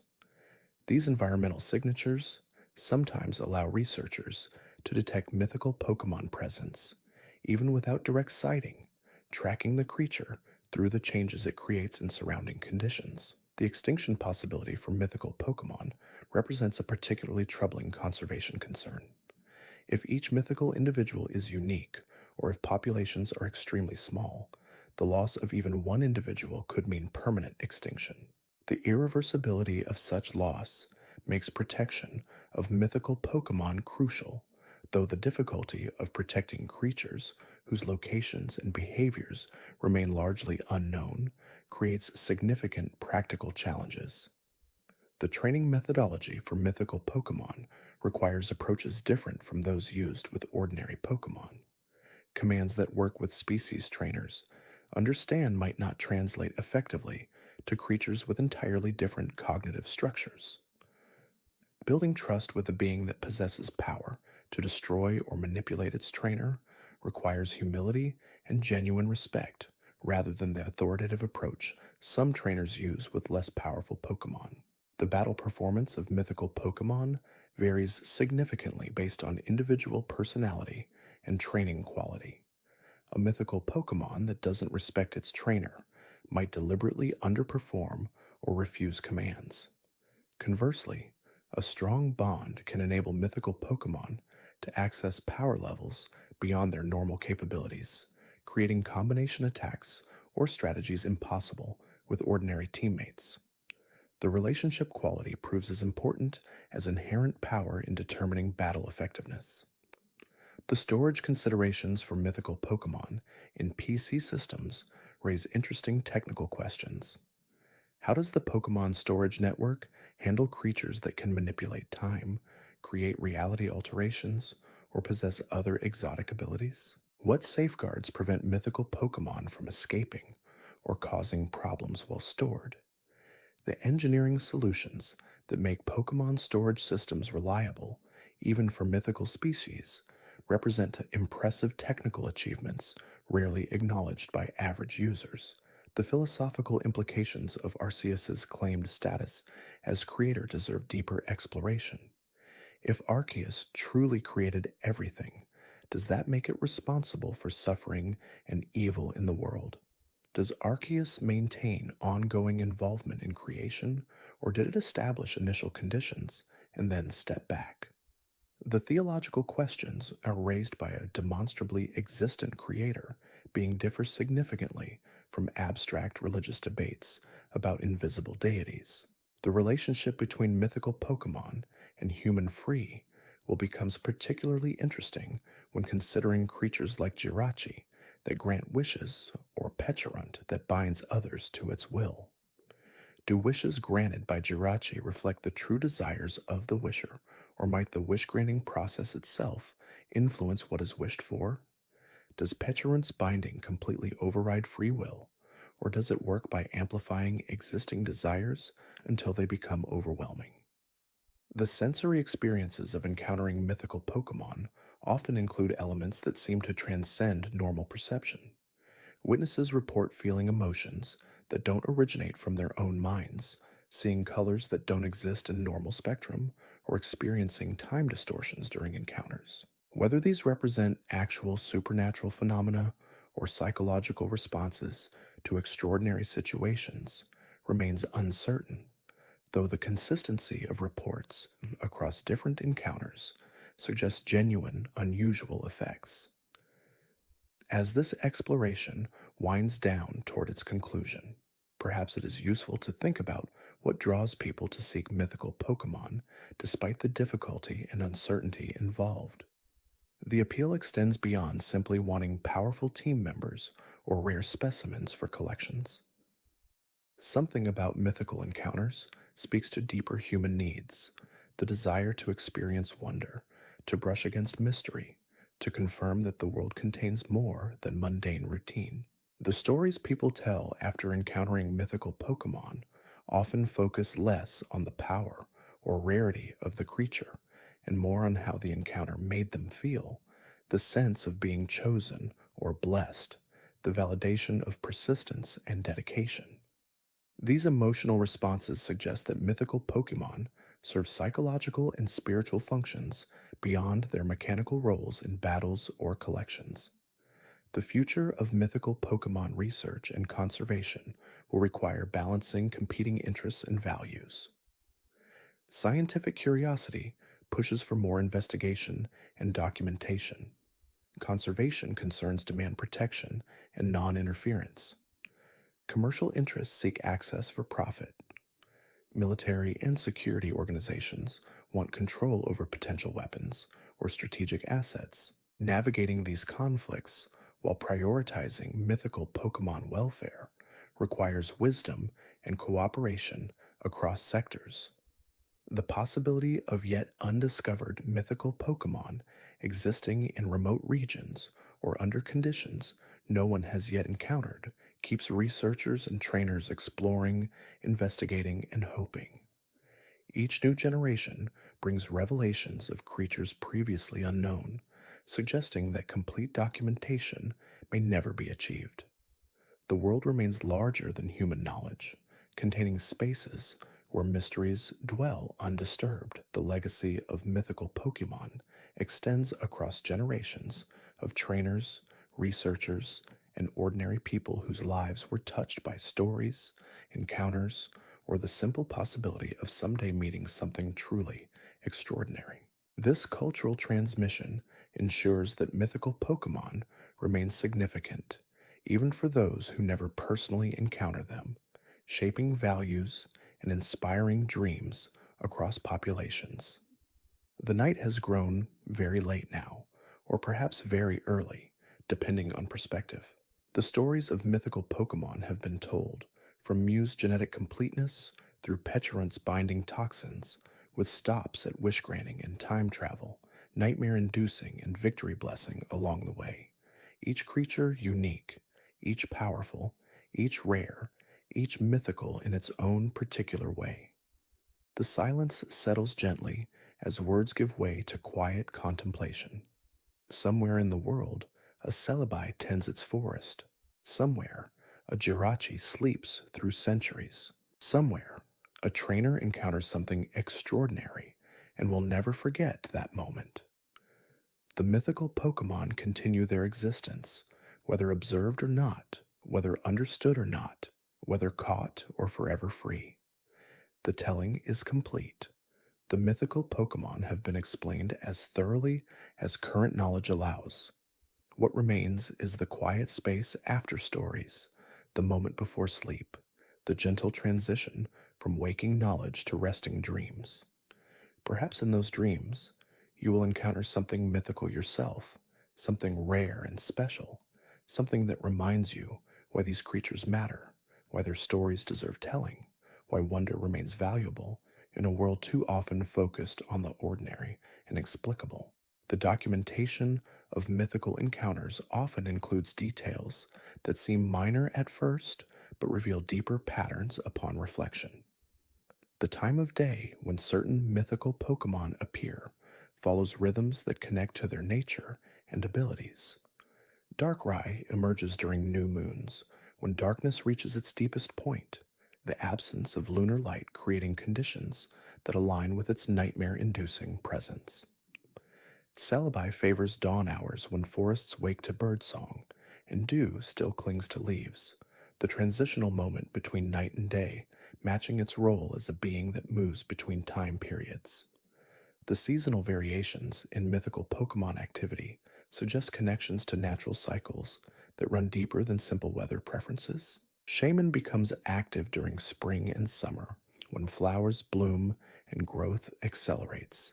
Its purification powers finding fullest expression when life itself surges forward with renewed energy. The autumn and winter months see Shaman withdrawing, perhaps entering dormancy or migrating to regions where seasons follow different schedules, maintaining its connection to active growth wherever such growth occurs. The geographic distribution of mythical Pokemon raises questions about territoriality and range. Some mythical creatures seem bound to specific locations, appearing only in particular forests, some mountains, or bodies of water. Others demonstrate mobility that spans regions or even continents, their appearances scattered across vast distances without apparent pattern. Whether location-bound mythical Pokemon are physically unable to leave their territories or simply choose not to abandon places they've claimed as home remains unclear from available evidence. The relationship between mythical Pokemon and weather patterns extends beyond simple preference for certain conditions to active influence over atmospheric phenomena. Areas where Celebi dwells regularly experience gentle rains that promote plant growth without causing flooding or erosion. Regions associated with Victini sometimes see unusual sunlight patterns, as though the Victory Pokemon's energy generation affects local light levels. These weather modifications might be intentional, mythical Pokemon shaping their environments to suit their needs, or they might represent unintended side effects of powerful abilities affecting surroundings. The acoustic properties of locations where mythical Pokemon appear often exhibit unusual characteristics. Meloetta favors places where sound resonates in particular ways, caves with specific echo patterns, or forests where trees create natural amphitheaters. Whether Meloetta is drawn to these acoustic spaces, or whether its presence somehow creates the unusual sound properties through continuous musical activity, remains uncertain. The relationship between mythical creatures and their environmental characteristics creates chicken and egg questions about causation and preference. The magnetic field variations detected near locations where steel-type mythical Pokemon like Melmetal or Genesect appear suggest that metallic composition affects local electromagnetic conditions. These magnetic anomalies might serve as detection methods for researchers tracking these creatures, providing technological means to locate beings that remain otherwise difficult to find. However, the interference these magnetic fields create can also disrupt electronic equipment, making such detection methods unreliable and sometimes counterproductive. The water quality in areas where Manaphy or Phione dwell consistently tests as exceptionally pure, with mineral balances that promote aquatic life health. Whether these mythical Pokemon actively purify water as part of their nature, or whether they simply prefer pristine water and avoid polluted areas, the correlation between their presence and water quality remains strong. Conservation efforts sometimes focus on protecting water quality, specifically to maintain habitats suitable for these rare creatures. The soil composition in forests protected by Celebi or areas where Shaman has performed purification shows unusual richness, with nutrient levels and microbial diversity exceeding what natural processes typically produce. The flowers that grow in these enhanced soils exhibit colors and sizes beyond normal ranges for their species, as though the mythical Pokemon presence unlocks genetic potential that remains dormant in ordinary conditions. Botanists studying these phenomena have discovered new plant varieties that exist nowhere else, adapted specifically to the enhanced conditions mythical Pokemon create. The atmospheric pressure fluctuations recorded during mythical Pokemon appearances sometimes suggest distortions in local physics that shouldn't be possible under conventional understanding. Time dilation affects near Celebi, probability shifts around Victini, reality warping in Arceus's vicinity all indicate that mythical Pokemon existence involves principles that transcend standard natural laws. Whether these creatures operate according to different physical rules, or whether they temporarily suspend normal physics through their abilities, the measurable effects prove consistent and reproducible. The archaeological evidence for mythical Pokemon extends back thousands of years through artifacts, cave paintings, and ancient texts. Depictions of Arceus appear in ruins predating recorded history, suggesting that knowledge of this creator being has existed since humans first developed symbolic representation. The consistency of these ancient depictions with modern encounters indicates either that Arceus hasn't changed significantly across millennia, or that cultural transmission of mythical knowledge maintains accuracy across generations despite inevitable distortions in purely oral traditions. The linguistic analysis of mythical Pokemon names across different languages reveals intentional patterns and meanings that reinforce their thematic associations. Celebi's name carries implications of celebration and celestial nature in multiple languages. The phonetic structure chosen to evoke similar concepts, regardless of speaker's native tongue. This multilingual coherence suggests careful design in naming conventions, attempts to create names that work across cultural and linguistic boundaries while maintaining thematic integrity. The evolutionary relationships between mythical Pokemon and other species remain subjects of intense scientific debate. Mew's claimed status as the ancestor of all Pokemon suggests it occupies a position outside normal evolutionary trees, a trunk from which all branches diverge. However, other mythical Pokemon show no clear evolutionary connections to anything else, appearing as isolated endpoints without ancestors or descendants. The presence of Melmetal's life cycle, cycling between Melton and back, creates a unique evolutionary pattern that doesn't fit standard models. The immune system characteristics of mythical Pokemon demonstrate remarkable resistance to diseases and parasites that affect ordinary Pokemon. Research into this resistance has led to medical breakthroughs.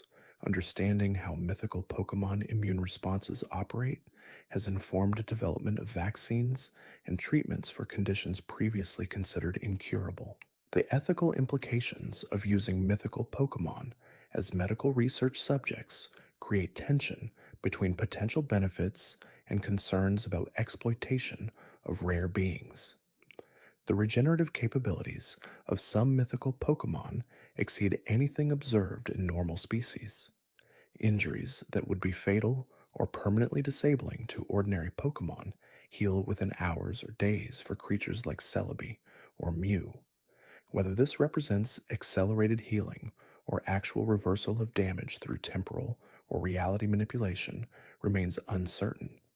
The mechanisms behind mythical healing could revolutionize medical care if understood and replicated, though the complexity of abilities involved makes such replication extremely difficult.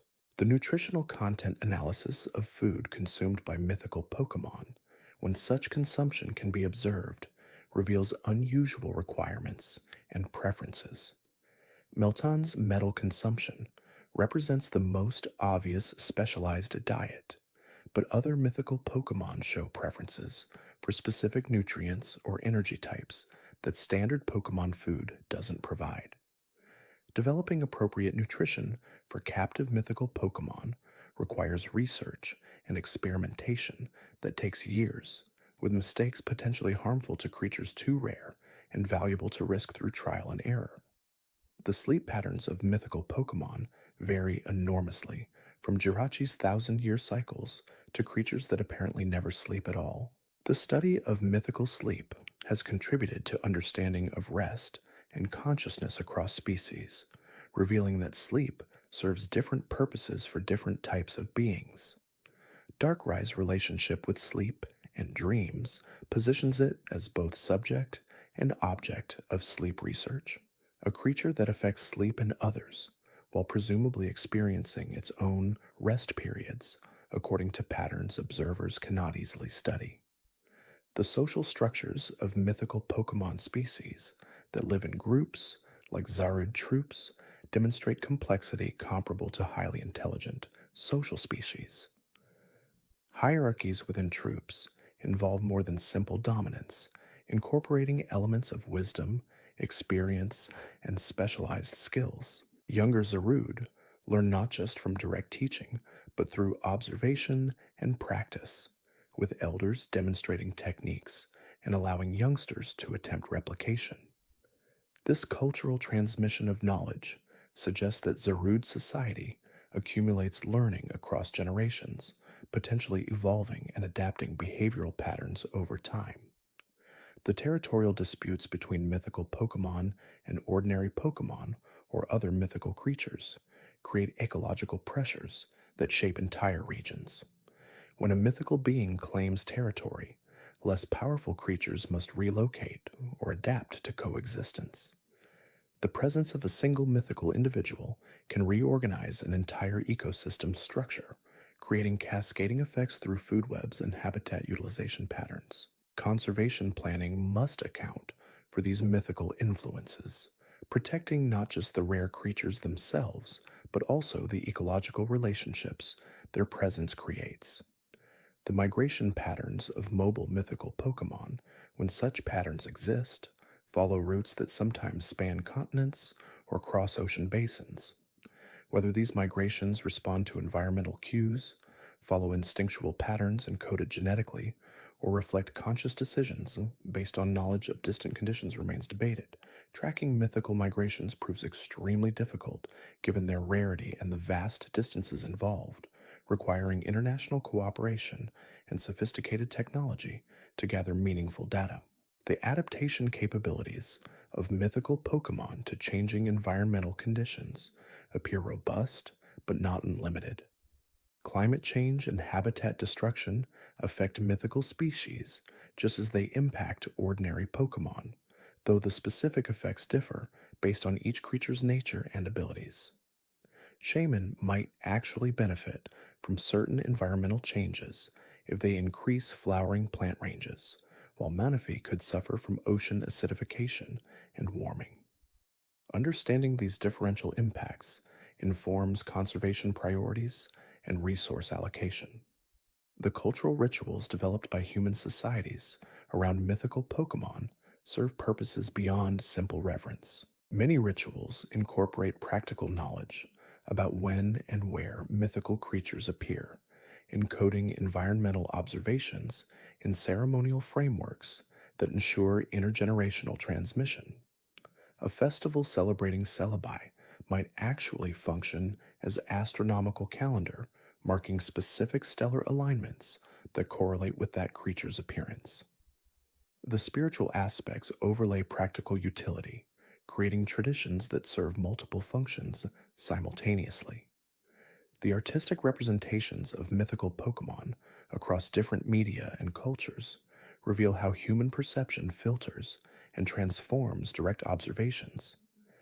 Ancient cave paintings show Arceus with features that modern descriptions confirm, yet also include elements that no contemporary account mentions. Whether these discrepancies reflect artistic license, cultural interpretation, or actual variations in Arceus's appearance over time remains unclear. The evolution of artistic depictions provides valuable data about changing human relationships with mythical beings across historical periods. The psychological profiling of trainers who successfully catch mythical Pokemon reveals certain common characteristics despite wide individual variation. Persistence appears consistently the willingness to continue attempting encounters despite repeated failures. Patience manifests across successful cases, the ability to wait for proper conditions rather than forcing situations prematurely. Humility emerges as a surprising common factor, with successful trainers generally displaying respect for mythical Pokemon autonomy rather than approaching encounters as conquests to be achieved through dominance.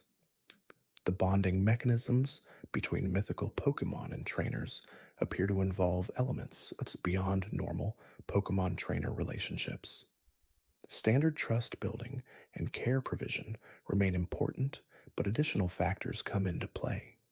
Some mythical creatures seem to test trainers through challenges or trials before accepting partnership. Others choose trainers based on criteria observers cannot identify, rejecting some seemingly worthy individuals while accepting others who appear no different. The selection process suggests mythical Pokemon exercise agency and judgment in choosing partners, making the relationship more collaborative than hierarchical. The communication barriers between humans and mythical Pokemon prove more substantial than those with ordinary Pokemon species. Many trainers develop intuitive understanding of their regular Pokemon's needs and desires through observation and interaction. Mythical Pokemon present greater challenges, their thoughts and motivations operating according to frameworks humans struggle to comprehend. The alienness of truly powerful beings becomes apparent in these communication difficulties, reminding trainers that partnership doesn't necessarily mean complete understanding. The energy signature analysis of mythical Pokemon reveals each species produces distinctive patterns detectable through specialized equipment. These signatures can serve as identification markers, allowing researchers to distinguish between sightings of different mythical individuals or species. The signatures also provide data about power levels and current activity states, with variations indicating whether a mythical Pokemon is resting, active, or using specific abilities. Developing equipment sensitive enough to detect these signatures without being overwhelmed by the energy levels involved required years of engineering refinement. The dimensional relationships between mythical Pokemon and the spaces they inhabit sometimes suggest existence partially outside normal three-dimensional reality. Giratina's connection to the distortion world represents the most obvious example, but other mythical creatures show signs of accessing additional dimensions or existing across dimensional boundaries. Whether this represents genuine extra-dimensional existence or simply advanced spatial manipulation abilities, the effects include appearing and disappearing without physical travel, existing in multiple locations simultaneously, or occupying spaces that shouldn't geometrically contain them. The temporal mechanics surrounding Celebi's time travel create paradoxes that physicists struggle to resolve. When Celebi brings someone from the past into the present, does it create alternate timeline, or does the past person always disappear from their original time? If the latter, though, how do historical records account for sudden vanishings? The resolution might involve quantum mechanics principles, or might require entirely new theoretical frameworks to explain properly.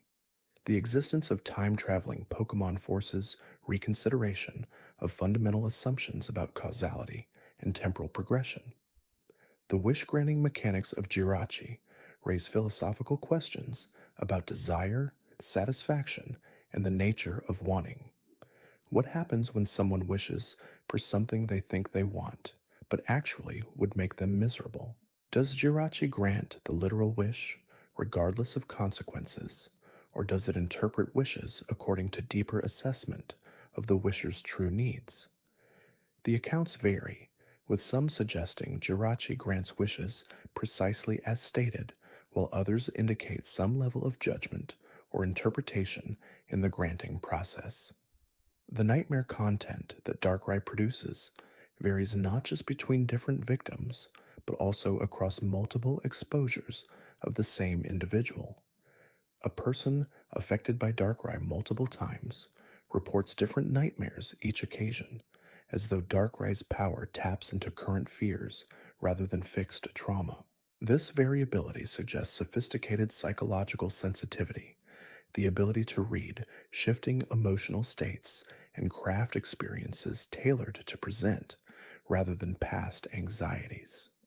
The nightmares evolve as people change, reflecting personal growth or decline in the content they produce. The victory granting mechanism of Victini challenges conventional understanding of probability and causation. When Victini ensures someone's victory, what specifically changes? Do opponents make mistakes they otherwise wouldn't? Does the beneficiary gain skills temporarily? Do random factors break favorably through manipulation of quantum probability? The observed effects prove consistent. Those partnered with Victini win far more often than chance would predict, but the causal chain from Victini's presence to victory outcomes remains mysterious. The reality warping capabilities of Arceus, if genuine, raise unsettling questions about the stability of existence itself. A being capable of creating or altering reality could theoretically change past events, modify physical laws, or eliminate anything from existence entirely. The fact that Arceus apparently doesn't exercise these powers casually suggests either significant self restraint or important limitations on what even creator beings can accomplish. The boundaries of Arceus's power might reflect logical impossibilities, or might simply represent choices about appropriate use of ultimate authority. The toxic enhancement process that Petulant performs on Pokémon creates physical changes that persist even after the toxic chains are removed. The enhanced muscles, expanded brain capacity, or improved appearance remain permanent rather than reverting when Petulant's influence ends. This permanence raises questions about whether the enhancement represents genuine biological improvement or whether it creates dependency that prevents return to baseline states. The long term health consequences of such toxic enhancement remain unknown, as insufficient time has passed since discovery to track enhanced Pokémon across full lifespans. The social dynamics within Zardi troops include conflict resolution mechanisms that prevent internal fighting from damaging troop cohesion. When disputes arise between troop members, elaborate ritualized confrontations allow individuals to establish dominance or resolve disagreements without serious injury. These rituals involve vine displays, vocalizations, and symbolic combat that rarely escalates to actual violence. The sophistication of these social protocols suggests that Zarid society developed over many generations, with successful conflict resolution strategies becoming culturally embedded through teaching and observation. The metal creation ability that Melmetal possesses violates conservation of mass as physics currently understands it. Either Melmetal draws metallic atoms from elsewhere, perhaps from other dimensions, or from widely dispersed atmospheric sources, or it genuinely creates matter from energy through processes that exceed human technological capability. Understanding how Melmetal performs this transformation could revolutionize materials science and manufacturing, assuming the mechanism can be replicated through technology rather than requiring inherent mythical abilities impossible to duplicate artificially. The resurrection process that created Genesect from ancient fossils involved not just rebuilding the original organism, but fundamentally altering its nature through cybernetic enhancement. The ethical implications of such resurrection become even more troubling when considering that the revived creature was then modified against any possible consent. Genesect never existed in its current form in nature, representing instead a being designed by humans for human purposes. The question of whether Genesect possesses rights and autonomy or whether it counts as property of its creators divides ethicists and legal scholars. The group coordination that Meltan demonstrate when merging into Melmetal suggests some form of collective consciousness, or at minimum, highly sophisticated communication. Individual Melton apparently recognize when conditions are right for merger and participate willingly in the process that results in their individual bodies dissolving into a larger whole. Whether the constituent Melton retain any individual awareness within Melmetal or whether their consciousness truly merges into singular experience remains unknown.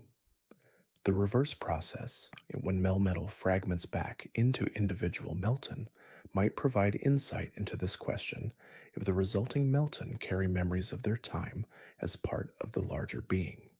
The form-changing abilities of mythical Pokémon like Shaman and Meloetta involve total reorganization of body structure and capabilities within moments. The triggers for these transformations vary, with Shaman requiring Grassidea flowers and daylight, while Meloetta changes form through use of its signature move, Relic Song. The rapidity of transformation suggests that both forms exist simultaneously in some sense, with the visible form representing only the currently expressed configuration. The underlying biology, or perhaps metaphysics, that enables such radical reorganization remains poorly understood despite extensive study. The ecosystem roles of mythical Pokémon extend beyond individual locations to influence regional and even global environmental health. Shaman's purification activities affect air and water quality across vast areas as purified resources spread through natural circulation. Celebai's forest protection preserves biodiversity hotspots that serve as refuges for species under pressure elsewhere. The cumulative effect of multiple mythical Pokémon, each protecting or enhancing their territories, creates a network of especially healthy ecosystems that anchor broader environmental stability. The extinction events that eliminated many ancient Pokémon species apparently did not affect mythical Pokémon, which survived changes that destroyed less adaptable creatures. Whether this reflects superior resilience, the ability to escape threats through temporal or dimensional travel, or simply statistical luck, remains uncertain. The continuity of mythical species across geological time periods suggests either that they exist outside normal evolutionary pressures or that they possess adaptive capabilities so sophisticated that environmental changes cannot threaten them. The cultural exchange facilitated by mythical Pokémon proves significant when considering how different regions developed similar traditions around different creatures.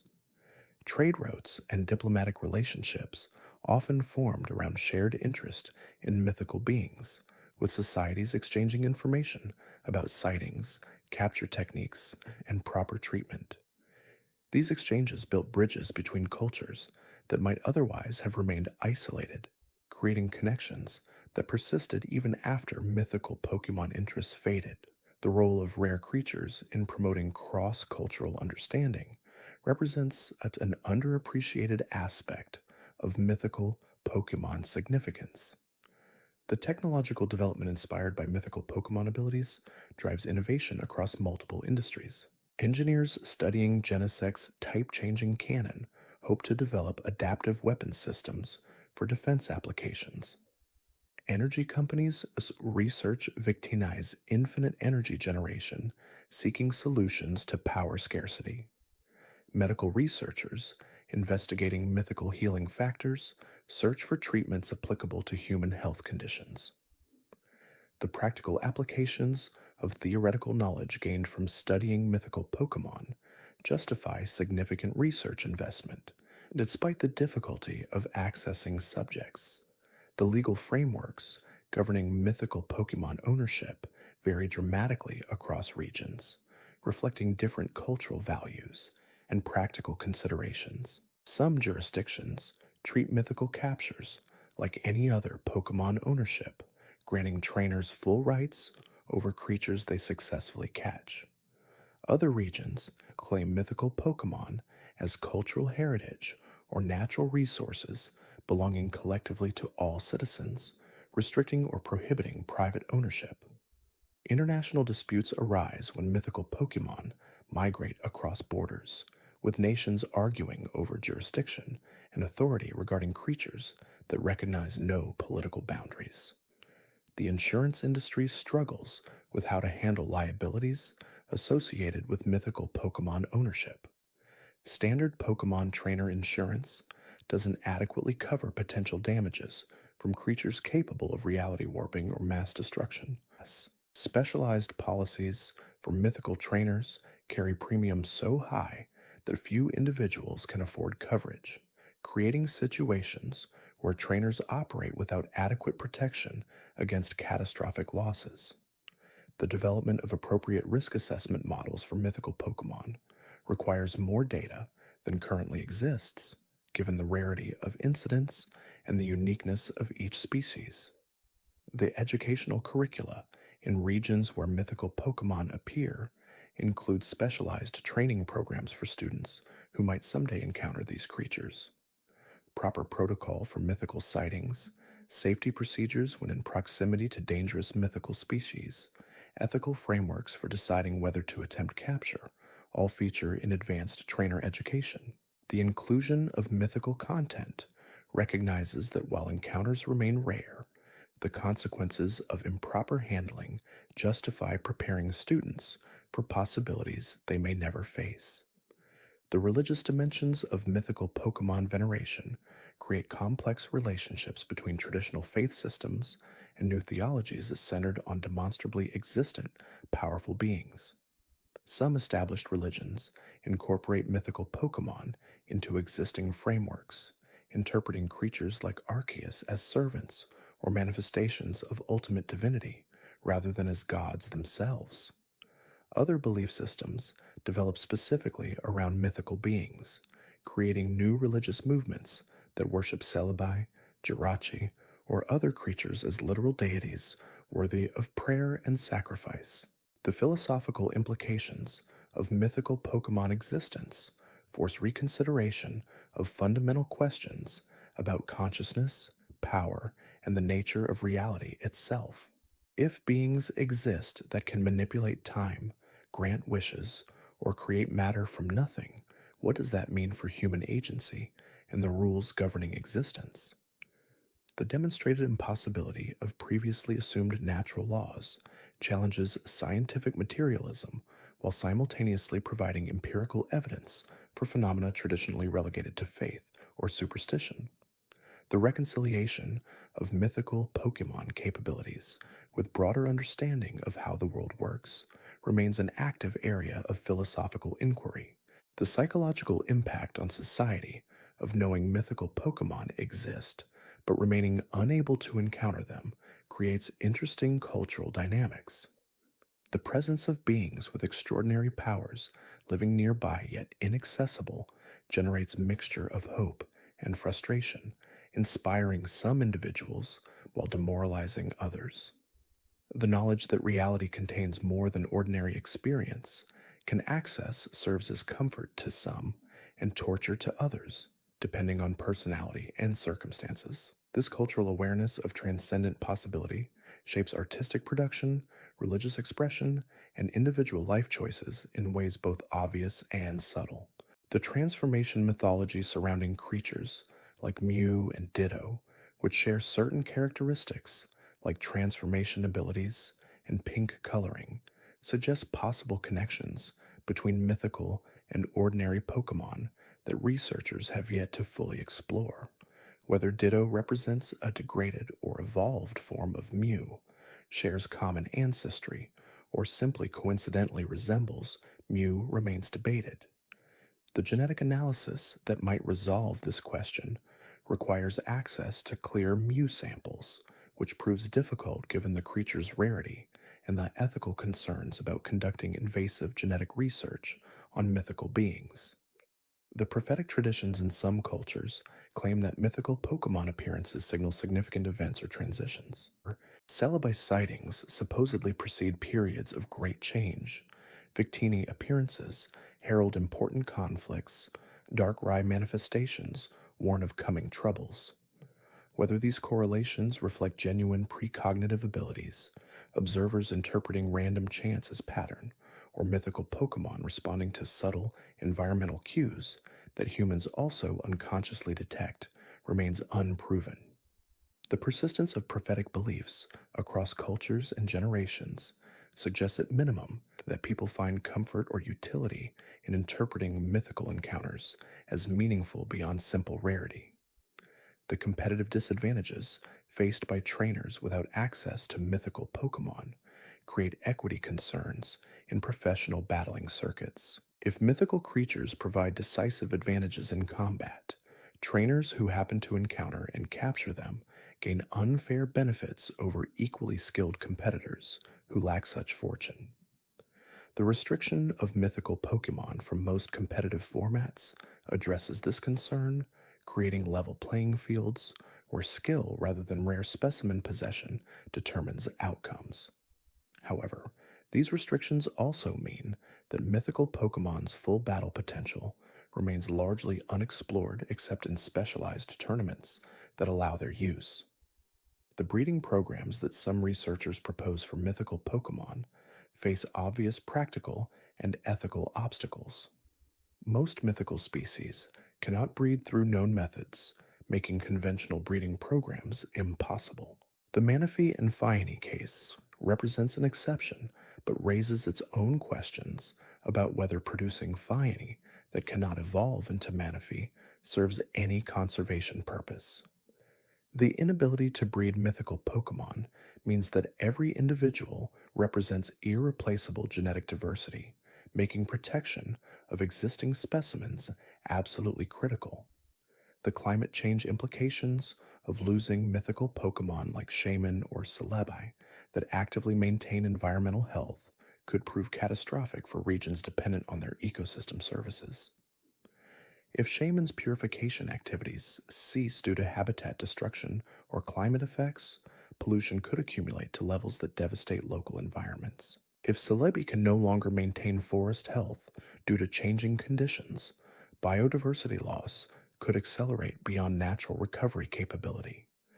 The existential dependence of some ecosystems on mythical Pokemon presence creates urgent conservation imperatives that extend beyond simple species protection to encompass entire regional environmental stability. The memorial practices surrounding mythical Pokemon that have been harmed or killed reflect deep cultural reverence for these creatures. Communities that lose mythical guardians often create permanent monuments or establish annual remembrance ceremonies. These memorial traditions serve both to honor the lost being and to remind future generations of the importance of protecting remaining mythical Pokemon from similar fates. The emotional intensity of these memorials rivals that accorded to significant human figures, illustrating how deeply mythical creatures can impact collective cultural consciousness. The recovery programs attempting to restore damaged habitats to conditions suitable for mythical Pokemon return face enormous challenges and uncertain prospects. Recreating the complex conditions that support mythical presence requires decades of sustained effort and significant resource investment. Even successful habitat restoration doesn't guarantee mythical Pokemon will actually return to areas they've abandoned, as these creatures might avoid locations associated with past trauma or disturbance. The long timescales and high failure rates of mythical habitat restoration test both funding availability and stakeholder patience. The documentary record of mythical Pokemon continues to expand as improved camera technology and increased public awareness generate more verified sightings. The proliferation of recording devices means that rare encounters are more likely to be photographed or filmed, creating visual documentation that supplements or replaces purely testimonial evidence.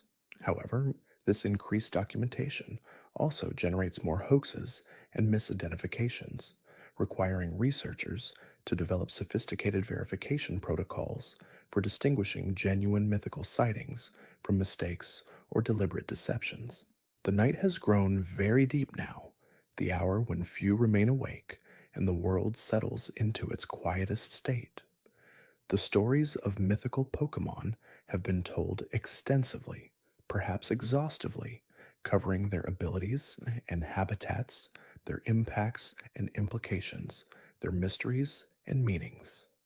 What began as explanation has expanded into exploration, touching on science and culture, ethics and philosophy, history and possibility. The mythical Pokemon exist whether we understand them or not, whether we encounter them or not, whether we believe in them or not. They inhabit their territories, exercise their powers, live their lives according to rhythms and reasons that observers can only partially comprehend. The gulf between human understanding and mythical reality remains vast despite all efforts at documentation and analysis, a reminder of the limits of knowledge and the persistence of mystery, even in an age of extensive information. The value of mythical Pokemon transcends their practical utility or even their scientific interest. They represent possibility itself, the continuing capacity of reality to surprise and exceed expectations. In a world increasingly cataloged and explained, mythical creatures preserve spaces of wonder, domains where certainty gives way to speculation, and where the extraordinary remains genuinely possible. This preservation of wonder might be their most important function, more significant than any ecosystem service or cultural contribution. The silence returns now, deeper than before, carrying weight of all that has been said and suggesting even more that remains unsaid. The mythical Pokemon continue their existence in that silence, undisturbed by human discussion of their natures. The trainers who seek them continue searching. The researchers who study them continue investigating. The cultures that revere them continue honoring. All activities proceeding whether noticed or not, whether successful or not, whether understood or not. Perhaps sleep comes now, perhaps not, but either way the telling has reached its natural conclusion. The mythical Pokemon have been explained, explored, examined from multiple angles and perspectives. What remains is personal integration, the incorporation of these stories into individual understanding, the formation of personal relationships with knowledge that might someday facilitate actual encounters. Or perhaps the knowledge simply serves to enrich imagination, to provide material for dreams both sleeping and waking. The final quiet settles gently, like snow accumulating without sound, building gradually until the world transforms into something peaceful and still. The mythical Pokemon rest in their various locations, some sleeping like Jirachi for centuries, others remaining forever wakeful like Arceus surveying its creation. The balance continues, the patterns persist, the mysteries endure, all waiting for the next encounter, the next discovery, the next moment when human and mythical meet, and the extraordinary becomes briefly, preciously real. The contemplation of what mythical Pokemon mean to individual trainers reveals highly personal relationships that resist easy categorization. For some trainers, mythical creatures represent ultimate achievements, the pinnacle of collecting or battling success measured by obtaining beings that few will ever encounter. For others, mythical Pokemon embody spiritual significance, divine or semi-divine entities whose presence confirms beliefs about the nature of reality and the existence of powers beyond human comprehension. Still others view mythical creatures purely as subjects of scientific fascination, organisms whose unusual properties merit study regardless of their rarity or cultural significance. The generational transmission of mythical Pokemon knowledge creates evolving traditions that blend historical information with contemporary understanding.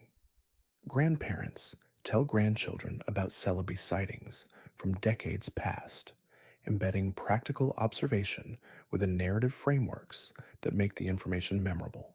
These stories change with each retelling, not through deliberate alteration, but through natural drift as details fade and narrative priorities shift.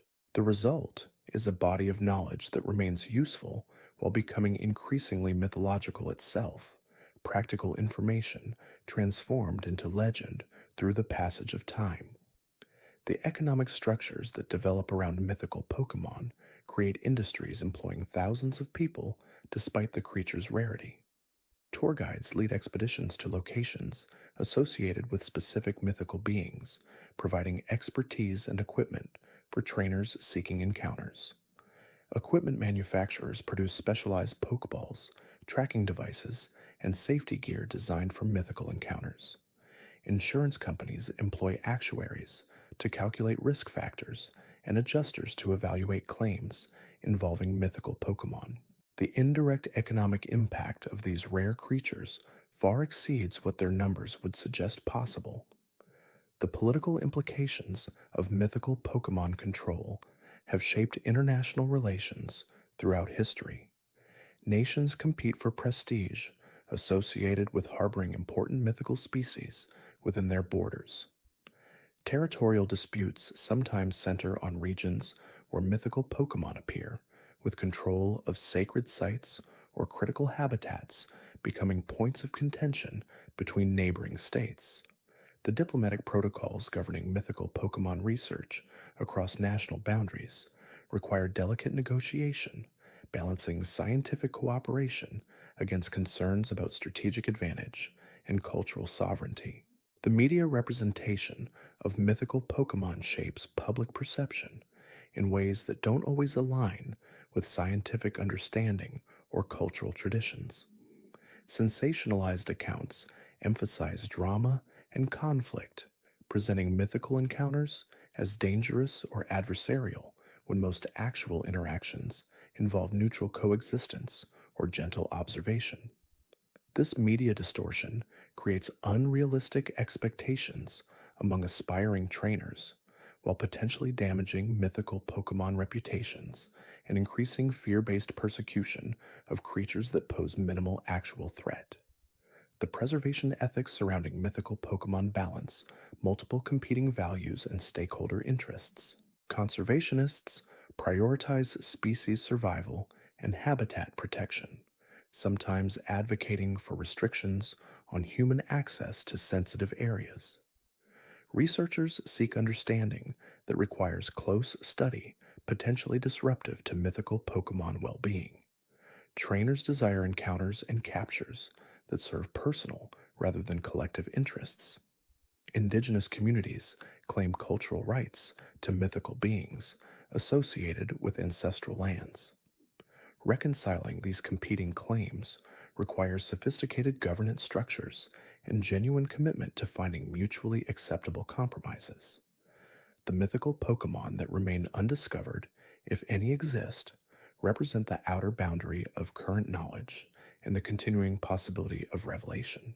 Each new generation brings discoveries of previously unknown species, suggesting that comprehensive documentation remains perpetually incomplete. The potential for future discoveries keeps exploration and research active, even in regions already thoroughly studied, as mythical creatures might exist in forms or locations that previous searches overlooked. The unknown mythical Pokémon waiting in reality's margins remind us that certainty about what exists remains always provisional. The transformation that encountering mythical Pokémon creates in individuals who experience such meetings extends beyond immediate excitement or satisfaction. Trainers report lasting changes in perspective, shifts in priorities, and values that persist long after the encounter ends. The direct experience of something genuinely extraordinary apparently calibrates expectations and judgments differently, making ordinary achievements seem less impressive while simultaneously making small beauties more noticeable and appreciated. This paradoxical effect, increased standards combined with enhanced appreciation, characterizes the mythical encounter's psychological impact. The mythological frameworks that different cultures construct around mythical Pokémon reflect both universal human patterns and specific cultural emphasis. Creation myths involving Arceus appear across multiple unconnected cultures, suggesting either genuine widespread encounters or universal psychological tendencies to imagine creator beings. Trickster narratives cluster around certain mythical species, while protector stories attach to others, the mythical creature's actual characteristics, influencing which narrative archetypes cultures apply to them. The interplay between observed reality and cultural interpretation creates rich tapestries of meaning that enhance bare facts with emotional and moral significance. The sanctuary movements that develop around protecting mythical Pokemon habitats from development or exploitation represent grassroots conservation efforts that sometimes conflict with official policies and economic interests. Activists occupy threatened areas, physically preventing destruction of forests where Celebi dwells or blocking construction projects near Manaphy breeding grounds. These direct action campaigns generate controversy, with supporters praising necessary protection while critics condemn illegal obstruction.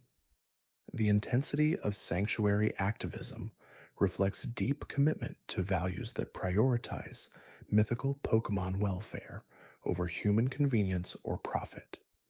The genetic engineering possibilities that mythical Pokemon DNA theoretically enables create both enormous potential and serious ethical hazards. Incorporating Mew's genetic flexibility into other species could produce Pokemon with unprecedented versatility. Cloning mythical individuals might preserve species that cannot reproduce naturally. However, the Mewtwo example demonstrates how genetic manipulation of mythical material can produce dangerous and ethically troubling results. The scientific community largely supports strict regulations limiting mythical genetic research, preferring to forego potential benefits rather than risk creating new Mewtwo scale problems. The spiritual practices that trainers develop around caring for mythical Pokemon often incorporate elements from multiple religious traditions or create entirely new ritual frameworks. Daily meditation might accompany feeding routines, gratitude ceremonies mark significant bonding milestones, purification rites prepare trainers for battle or travel with mythical partners. These practices serve both practical and symbolic functions, helping trainers maintain appropriate mindfulness while creating meaningful context for interactions that might otherwise feel too extraordinary to process comfortably. The long-term behavioral studies of captive mythical Pokemon reveal personality developments and social adaptations that wild observations cannot capture. Mythical creatures in extended trainer partnerships sometimes display characteristics never documented in wild populations, suggesting that the trainer relationship itself shapes mythical development in unique ways. Whether these changes represent healthy growth or concerning distortions from natural patterns depends on specific circumstances and values applied in evaluation. The question of what constitutes natural or healthy for beings as unusual as mythical Pokemon remains philosophically complex. The collaborative research networks that span international boundaries and institutional affiliations share mythical Pokemon data and coordinate studies impossible for single organizations to conduct alone. These networks overcome competitive instincts and proprietary concerns, recognizing that mythical rarity makes cooperation essential for meaningful progress. The sharing culture that develops within these communities models scientific cooperation at its best, though tensions still arise around credit attribution, publication priority, and resource allocation. The balance between collaboration and competition in mythical research reflects broader scientific culture while being intensified by extreme scarcity of research subjects. The temporal paradoxes created by Celebi's time travel abilities have led to documented cases where individuals meet themselves from different time periods or where events occur whose causes lie in their own effects. Researchers studying these paradoxes struggle with causation loops that defy standard logic, situations where effect precedes cause, or where multiple contradictory outcomes coexist through timeline branching. Whether these paradoxes represent genuine violations of causal principles or whether they indicate that human understanding of time remains fundamentally incomplete, their existence forces reconsideration of assumptions about temporal progression and historical determination. The wish economics surrounding Jirachi create fascinating theoretical questions about value and exchange. If wishes have actual market value, how should that value be calculated? What would someone rationally pay for guaranteed wish fulfillment? Would rational actors use wishes for personal benefit or sell them to highest bidders? The impossibility of creating functional wish markets due to Jirachi's rarity and thousand-year cycle prevents testing these economic theories practically, but the thought experiments illuminate assumptions about preference, utility, and rational decision-making in extraordinary circumstances. The nightmare therapy applications developed from studying Darkrai's abilities help patients confront and overcome deep-seated fears through controlled exposure under clinical supervision. Therapists working with Darkrai can induce specific nightmares targeting identified phobias or traumas, allowing patients to experience and process difficult material in environments where support and intervention remain immediately available. The effectiveness of this treatment approach has revolutionized certain therapeutic practices, though the rarity of Darkrai limits widespread implementation and creates equity concerns about access to cutting-edge mental health care. The victory probability calculations that researchers attempt around Victini's powers produce inconsistent and contradictory results that suggest the creature's abilities might operate on principles outside standard probability theory. If Victini truly alters quantum probabilities, the effects should be measurable through statistical analysis of battle outcomes or random events occurring in its presence. However, the patterns that emerge from such analysis resist coherent interpretation, showing correlations without clear causation and effects that appear and disappear without predictable triggers. The mathematics of victory granting might require entirely new theoretical frameworks beyond current probability models. The toxic binding mechanisms that Patreon employs create dependencies so profound that removal of the mochi or chains produces severe withdrawal symptoms in affected individuals. The enhanced abilities that the toxins enable apparently require ongoing exposure to maintain, with cessation leading not just to loss of enhancement, but to degradation below original baseline. This dependency mechanism makes Pecharunt's gifts more sinister than they initially appear, transforming apparent improvements into forms of enslavement that victims cannot escape without accepting permanent loss of capabilities they've come to rely upon. The social learning that occurs within Zarude troops includes teaching of healing techniques to younger members, with elder Zarude demonstrating proper vine use for wound treatment and energy transfer. The pedagogical methods employed show sophisticated understanding of skill development, with lessons structured to build from simple to complex techniques, and with practice opportunities supervised to prevent dangerous mistakes. This cultural transmission of healing knowledge represents genuine medical tradition passed through generations, making Zarude troops custodians of healthcare wisdom accumulated over centuries. The metal recycling behaviors observed in Melton populations help maintain environmental balance in areas with high concentrations of metallic waste. The creatures consume abandoned or discarded metal objects, preventing accumulation that would otherwise create ecological problems. This incidental environmental service makes Melton presence beneficial in industrial areas, though the creatures can also cause problems by consuming metal still in use.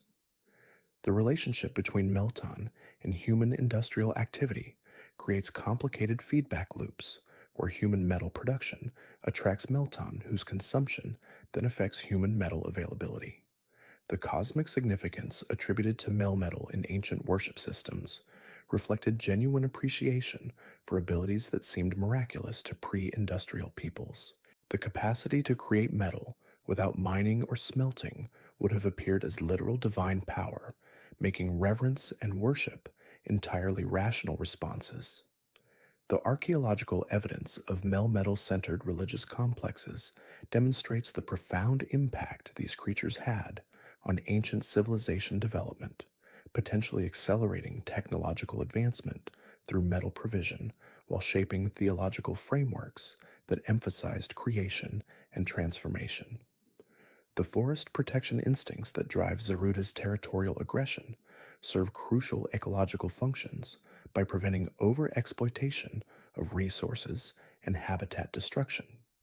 Areas defended by Zarude troops maintain biodiversity and ecosystem health far exceeding similar forests without such protection.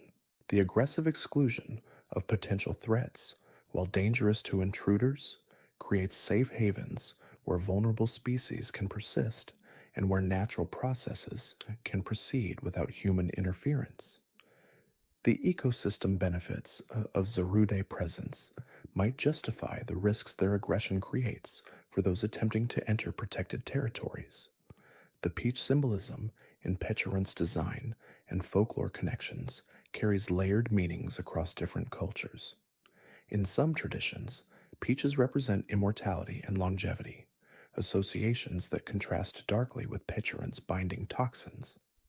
Other cultural frameworks link peaches to fertility and abundance, themes that the mochi granting ability echoes in distorted form. The subversion of positive peach associations through Petchorant's sinister nature creates dissonance that makes the creature particularly unsettling, transforming comfort into threat through subtle corruption of familiar symbols. The evolutionary pressures that shaped mythical Pokémon, assuming they experienced normal evolutionary development rather than emerging through special creation or supernatural processes, must have been extraordinary to produce abilities so far beyond ordinary species' capabilities. What environmental challenges would require wish granting or time travel to overcome? What competitive pressures would favor development of reality warping powers? The apparent impossibility of explaining mythical abilities through natural selection suggests either that current evolutionary theory remains incomplete or that mythical Pokémon did not develop through standard evolutionary mechanisms.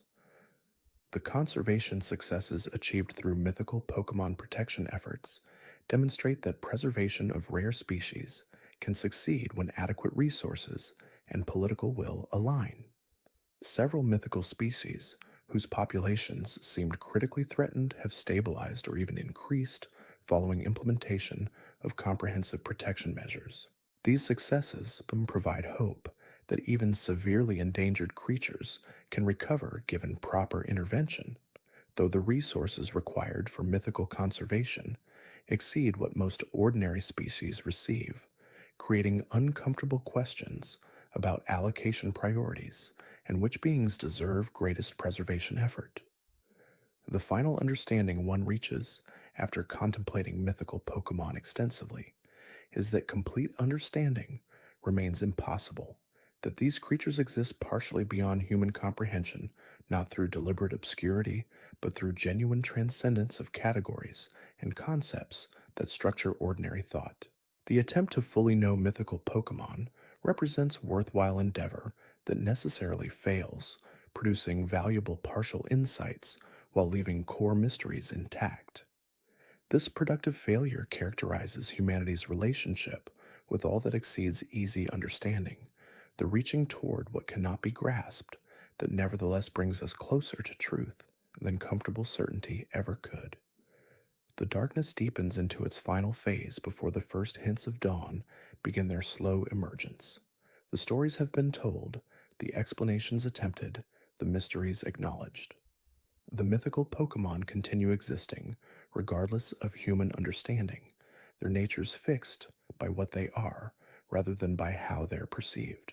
The encounter between human knowledge and mythical reality produces this documentation, this attempt to capture in words what exceeds verbal expression, this gesture toward understanding that recognizes its own limitations. The silence that follows storytelling carries different quality than silence before, enriched by all that has been said while remaining fundamentally unchanged. The mythical creatures dwell in that silence as comfortably as in sound, their existence independent of discussion or documentation. The value of the telling lies not in achieving complete explanation, but in the attempt itself, the willingness to engage with mystery rather than dismissing or ignoring what cannot be fully known. The rest comes now, the letting go of active thought in favor of quiet receptivity. The mythical Pokémon remain present in imagination and possibility, available for contemplation or dream as sleep arrives or continues. The boundary between waking and sleeping grows permeable, allowing mythical knowledge to drift into unconscious processing where connections and insights form without deliberate effort. The gift of these stories is permission to wonder, to imagine, to believe in extraordinary possibility, even while maintaining critical awareness of what can be verified and what remains speculation. The ending arrives gently, without fanfare or drama, simply the natural conclusion of narrative that has run its course. The mythical Pokémon have been explained as thoroughly as current understanding allows, their stories told with care and attention, their significance acknowledged and explored.